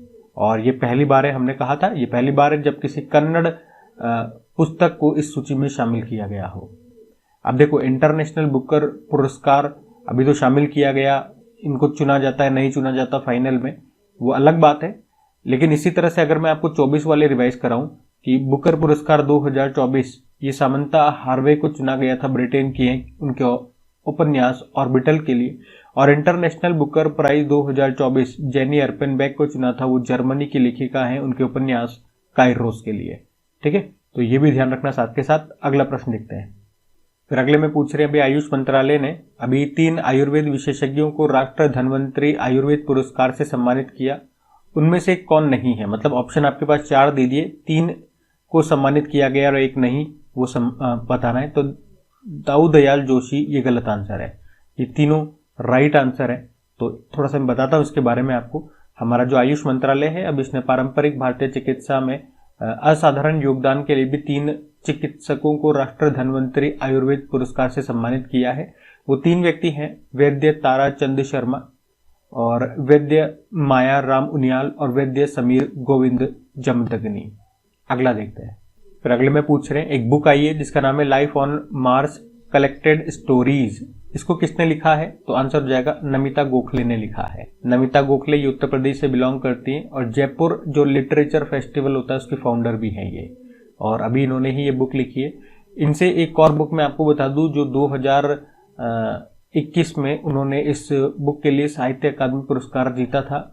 उस बुक का नाम है थिंग्स टू लीव बिहाइंड, इसी के लिए इनको 2021 में साहित्य अकादमी पुरस्कार मिला था। तो नमिता गोखले का नाम याद रखना। अगला प्रश्न देख। फिर अगले में पूछ रहे हैं कि भारत का पहला अंडर वाटर म्यूजियम और कृत्रिम रीफ यानी कि आर्टिफिशियल रीफ ये कहां पर बनाया जाएगा? तो आंसर हो जाएगा महाराष्ट्र में बनाया जाएगा। तो याद रखेंगे, ये भारत का पहला under water museum of artificial reef है, ये महाराष्ट्र के द्वारा बनाया जाएगा। और इसके लिए इंडियन नेवी ने उनका एक जो जहाज है INS गुलदार, उसको महाराष्ट्र को सौंप दिया है। तो इसे पानी में डुबो करके अंडर वाटर म्यूजियम बनाया जाएगा। INS गुलदार की बात करें जिसे पानी में डुबाया जाएगा ये बनाने के लिए, तो ये भारत की कुंभीर क्लास लैंडिंग शिप है। इसका निर्माण पोलैंड में हुआ था। 1985 में इंडियन नेवी में इसको शामिल किया गया था, वे 2024 में डिकमीशन कर दिया गया और अब इसे पानी में डुबो करके हम भारत के पहले अंडर वाटर संग्रहालय के रूप में इस्तेमाल करेंगे, तो ध्यान रखना। अगला प्रश्न देखते हैं। फिर अगले में पूछ रहे अभी 71वीं सीनियर राष्ट्रीय पुरुष कबड्डी चैंपियनशिप का खिताब किसने जीता है, तो सही उत्तर हो जाएगा सर्विसेज ने जीता है। बात कर रहे हैं senior national men's kabaddi championship की, इस बार 71 नंबर का एडिशन हुआ इसका। कहां पर हुआ ये? जवाहरलाल नेहरू इंडोर स्टेडियम, जो आपको कटक उड़ीसा में मिलेगा। इसको फाइनली सर्विसेज ने जीत लिया। सर्विसेज ने यहाँ पे हराया किसे? रेलवे को हराया है। फिर अगले में पूछ रहे हैं कि अभी भारत को सड़क सुरक्षा मानकों को बढ़ाने के लिए अभी वैश्विक Prince Michael road safety award ये कहां पर मिला है, तो आंसर हो जाएगा मोरक्को में। तो अभी नए क्रैश टेस्ट जो नॉर्म्स आए हैं और दो पहिया वाहनों में जो अनिवार्य ABS सिस्टम वाहन सुरक्षा बढ़ाने के लिए अभी भारत और मोरक्को, इन दोनों देशों को ये Prince Michael road safety award मिला है। ये सड़क सुरक्षा के क्षेत्र में सर्वोच्च पुरस्कार माना जाता है। और कहां पे दिया गया? मोरक्को में ये सम्मान दिया गया है। एक्चुअली में अभी जो चौथा ministerial conference on road safety का आयोजन हुआ था मोरक्को में, वहीं पे ये सम्मान इनको दिया गया और टारगेट भी रखा वहां पे 2030 तक रोड एक्सीडेंट को 50% तक कम करना है। ठीक है, तो सिंपल से याद रखेंगे Prince Michael road safety award, जो कि सड़क सुरक्षा के क्षेत्र में सर्वोच्च पुरस्कार है, किन्हें दिया गया? भारत और मोरक्को को दिया गया। अच्छा, मोरक्को की कैपिटल क्या होती है? तो रबात इसकी कैपिटल होती है। फिर अगले में पूछ रहे हैं अभी न्योकुम युलो उत्सव ये कहां पर मनाया गया, तो ये मनाया जाता है अरुणाचल प्रदेश में। तो अरुणाचल प्रदेश के कामले जिले में ये न्योकुम युलो उत्सव मनाया जाता है। और किस जनजाति के द्वारा पूछोगे तो अरुणाचल प्रदेश के जो नीशी जनजाति है उसके द्वारा ये मनाया जाता है। उनका ये कृषि त्योहार है, आप कह सकते हो। नीशी जनजाति ये अरुणाचल प्रदेश की सबसे बड़ी जनजाति है। और अभी हमारे जो उपराष्ट्रपति वाइस प्रेसिडेंट है जगदीप धनखड़ जी, इन्होंने भी उस उत्सव में भाग लिया और वहां पर उन्होंने कबक योनो को सम्मानित किया। कबक योनो ये कौन है?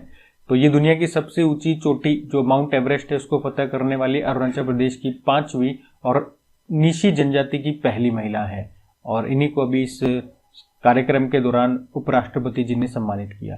तो सिंपल सा याद रखना, न्योकुम योलो उत्सव ये न्यूज में है। कहां पे मनाया जाता है? अरुणाचल प्रदेश में। किसके द्वारा? नीशी जनजाति के द्वारा। इनका एक कृषि त्योहार है। अगला देखते हैं हम। तो अगले में पूछ रहे हैं कि दूसरा पिंक लेडीज कप 2025 फुटबॉल प्रतियोगिता का आयोजन ये कहां पर हुआ, तो आंसर होगा यूनाइटेड अरब अमीरात में। बात कर रहे हैं पिंक लेडीज कप 2025 की और आप कह सकते हो ये महिलाओं के अंतर्राष्ट्रीय फुटबॉल प्रतियोगिता है। इस बार इसका दूसरा संस्करण हुआ। कहां पे? यूनाइटेड अरब अमीरात में। यूनाइटेड अरब अमीरात के शारजा में जो अल हमरिया स्पोर्ट्स क्लब है वहां पर हुआ ये, और अभी फरवरी में हुआ, जिसमें पहले स्थान पे साउथ कोरिया, दूसरे पे रशिया, तीसरे पे भारत और चौथे पे जॉर्डन। इन चारों ही टीमों ने हिस्सा लिया था। तो उनकी रैंकिंग मैंने आपको बता दी किस तरह से ये यहाँ पे रहे। और याद रखना जो भारतीय सीनियर महिला फुटबॉल टीम है ना, उसको ब्लू टाइग्रेस के नाम से भी जानते हैं, क्योंकि भारत की टीम ने भी हिस्सा लिया था। तो लगे हाथ की पॉइंट भी मैं आपको बता रहा हूँ, ध्यान रखना कभी इस तरह का प्रश्न आपको देखने को मिल जाए तो। बाकी ये दूसरा पिंक लेडीज कप था वो हमने देख लिया। अगला प्रश्न देखते हैं। फिर अगला प्रश्न बुक से है। I am a soldiers wife नाम की बुक को किसने लिखा है, तो इसको लिखा है गीतिका लीडर ने। तो एक्चुअली में ये जो बुक है ये भारतीय सेना के एक प्रतिष्ठित अधिकारी थे ब्रिगेडियर LS लीडर, ये उन्हीं के ऊपर लिखी गई है और उनकी तो डेथ हो चुकी है। आपको याद होगा 2021 में एक हेलीकॉप्टर एक्सीडेंट हुआ था जिसमें हमारे जो पहले भारत के पहले CDS chief of defence staff थे बिपिन रावत जी, उनका डेथ हो गया था। तो उसी में ये भी बैठे हुए थे। कौन? जो हमने कहा ब्रिगेडियर LS लीडर, इनका भी डेथ हो गया।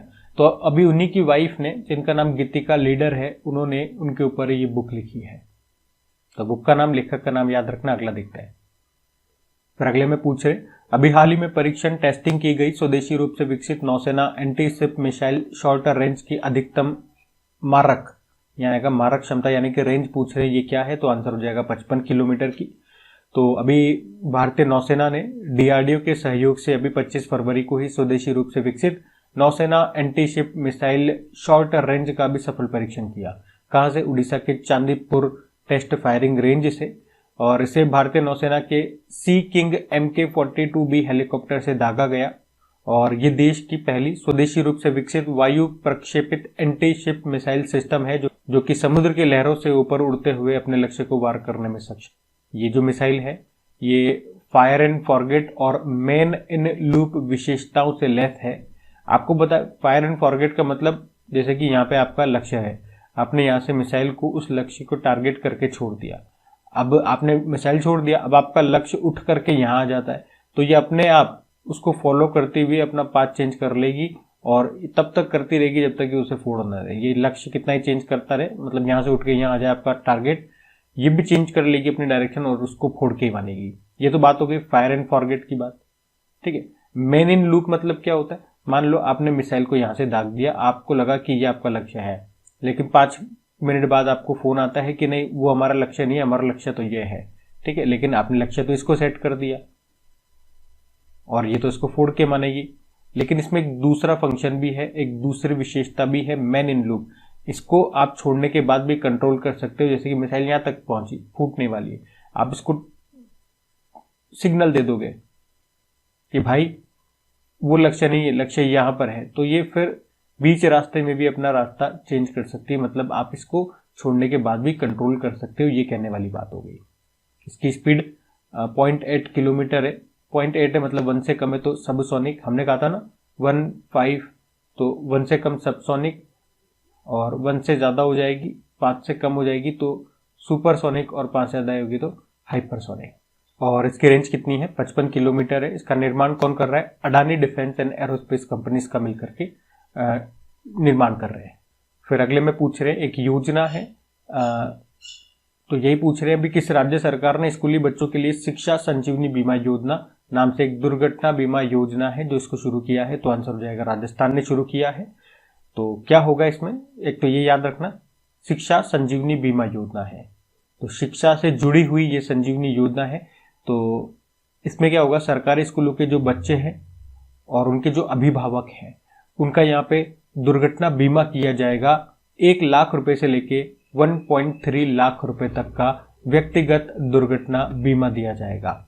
और अभी इसको शुरू कर दिया है। कहां से? उदयपुर से शुरू किया है। जो राजस्थान राज्य के शिक्षा और पंचायती राज मंत्री मदन दिलावर, उनके द्वारा इसको लॉन्च किया गया। और याद रखना इसमें पार्टनर कौन कौन है? Wonder cement, Zurich, Kotak, general insurance और SBI भारतीय स्टेट बैंक, ये तीनों इस योजना के भागीदार हैं, पार्टनर हैं। और सरकारी स्कूलों के कौन सी कक्षा तक के बच्चे पूछेंगे तो 1 से लेकर 5वीं तक के बच्चे इसमें कवर होंगे, तो ये भी ध्यान में रखना। अगला देखते हैं। फिर अगले में पूछ रहे हैं अभी जल थल रक्षा 2025 अभ्यास का आयोजन ये कहां पर किया गया? तो बेट द्वारका गुजरात में इसका आयोजन किया। किसने किया? भारतीय सेना, हमारे तट रक्षक बल और समुद्री पुलिस ने मिलकर के इसका आयोजन किया बेट द्वारका गुजरात में। कौन सा अभ्यास है? जल थल रक्षा अभ्यास। फिर अगले में पूछ रहे मोर्थ, मोर्थ मतलब ministry of road transport and highways. इसी ने अभी एक एनुअल रिपोर्ट 2024-25 को जारी किया और इसमें बताया कि सड़क नेटवर्क के मामले में भारत दुनिया में कौन से स्थान पर है। तो सड़क नेटवर्क के मामले में भारत दुनिया में दूसरे स्थान पर है। पहले स्थान पे अमेरिका है, दूसरे पे भारत है, तीसरे पे चाइना है और फिर आता है ब्राजील की बारी। तो अभी हमारे ministry of road and transport highways ने ही एक एनुअल रिपोर्ट 2024-25 को जारी किया और इसमें बताया गया कि भारत का जो सड़क नेटवर्क है वो दुनिया का दूसरा सबसे बड़ा सड़क नेटवर्क है। पहले स्थान पे अमेरिका है। और भारत का सड़क नेटवर्क कितना है? 63.45 लाख किलोमीटर। और अगर पूछे नेशनल हाईवेज के बारे में तो इसमें भी बढ़ोतरी हुई है। 2014 में ये नेशनल हाईवे 91,287 किलोमीटर था, जो अभी बढ़ करके 1.46 लाख किलोमीटर हो गया। तो हाईवे के निर्माण में आप देखोगे बड़ा है तो कितनी तेजी से बड़ा है, ये कितना गुना हो गया है? 2.8 टाइम्स हो गया है। अच्छा, अगर मैं आपसे पूछूं कि भारत का सबसे लंबा नेशनल हाईवे कौन सा है? NH44 है, NH44। तो उसकी लंबाई की अगर बात करोगे तो 3745 किलोमीटर ये लंबा है, जो कि श्रीनगर जम्मू कश्मीर को कन्याकुमारी तमिलनाडु से जोड़ता है। तो हमारा प्रश्न क्या था, अगर आप देखना चाहोगे तो भारत का सड़क नेटवर्क के मामले में, भारत सड़क नेटवर्क के मामले में दुनिया में दूसरे स्थान पर आता है। दूसरा सबसे बड़ा हमारा सड़क नेटवर्क है अमेरिका के बाद। चीन तीसरे पे है और चौथे पे ब्राजील है। ठीक है, अगला देखते हैं। और रोड एंड ट्रांसपोर्ट मिनिस्टर तो आप जानते ही हो, नितिन गडकरी है। फिर अगले में पूछ रहे हैं भी वर्ल्ड एनजीओ डे कब मनाया गया, तो आंसर हो जाएगा 27 फरवरी को मनाया गया। हर साल 27 फरवरी को वर्ल्ड एनजीओ डे के रूप में मनाया जाता है। नॉन गवर्नमेंटल ऑर्गेनाइजेशन, ये इसकी फुल फॉर्म होती है, जो कि एक नॉन प्रॉफिटेबल ऑर्गेनाइजेशन होती है, जो गरीबों की, जो बेसहारा, जो जरूरतमंद लोग होते हैं उनकी मदद करते हैं ये लोग। थीम भी है empowering grass root movements for sustainable future. अगला देखते हैं। फिर अगले में पूछ रहे हैं, अभी एक अमेरिकी कंपनी है इंट्यूटिव मशीन्स नाम से, और इसने अपना दूसरा चंद्र मिशन लॉन्च किया है। इसके लैंडर का नाम क्या है, तो आंसर होगा एथेना। एथेना इसके लैंडर का नाम है। तो अमेरिका की एक प्राइवेट स्पेस कंपनी है इंट्यूटिव मशीन्स नाम से, और अभी इसने अपना दूसरा चंद्र मिशन लॉन्च किया है। किसके द्वारा, फॉल्कन 9 के द्वारा, जो कि एलन मस्क की कंपनी है स्पेस एक्स, तो उसी का है फॉल्कन 9, और उसी के द्वारा इन्होंने लॉन्च किया। कहां से, कैनेडी स्पेस सेंटर अमेरिका से। और ये चांद के साउथ पोल पर लैंड करेगा, और इसमें जो लैंडर है उसका नाम एथेना है, और जो ड्रोन है उसका नाम ग्रेस है। और हमने कहा ये इसका दूसरा चंद्र मिशन है। तो इसी ने इंट्यूटिव मशीन्स आया, मतलब इंट्यूटिव मशीन्स ने अपना पहला चंद्र मिशन ये लॉन्च किया था फरवरी 2024 में, और उसमें लैंडर का नाम ऑडिशियस था। और अभी हमने पढ़ा भी था, अमेरिका की एक प्राइवेट कंपनी है फायरफ्लाई, इसने भी अपना एक चंद्र मिशन लॉन्च किया था, उसका नाम ब्लू घोस्ट है। वैसे ये चंद्रमा पर अब लैंड भी कर चुका है, तो ये पॉइंट्स भी ध्यान में रखना। बाकी ये लो, इसी के साथ हमारा पूरा फरवरी वाला सेशन है वो कंप्लीट हो चुका है। ठीक है, तो इसकी क्विज वगैरह आपको मिल जाएगी कहाँ पे, अपनी क्रिक एग्जाम एप्लीकेशन पे क्विज लगाइए, प्रैक्टिस कीजिए। अब मंथली आपको मिल जाएगा, उसके बाद सुपर फास्ट रिवीजन हम लेकर के आ जाएंगे। बाकी सेशन अच्छा लगे तो प्लीज वीडियोस को लाइक जरूर कीजिएगा, दोस्तों के साथ में एक बार शेयर जरूर कर देना। आज के लिए इतना ही, राधे राधे।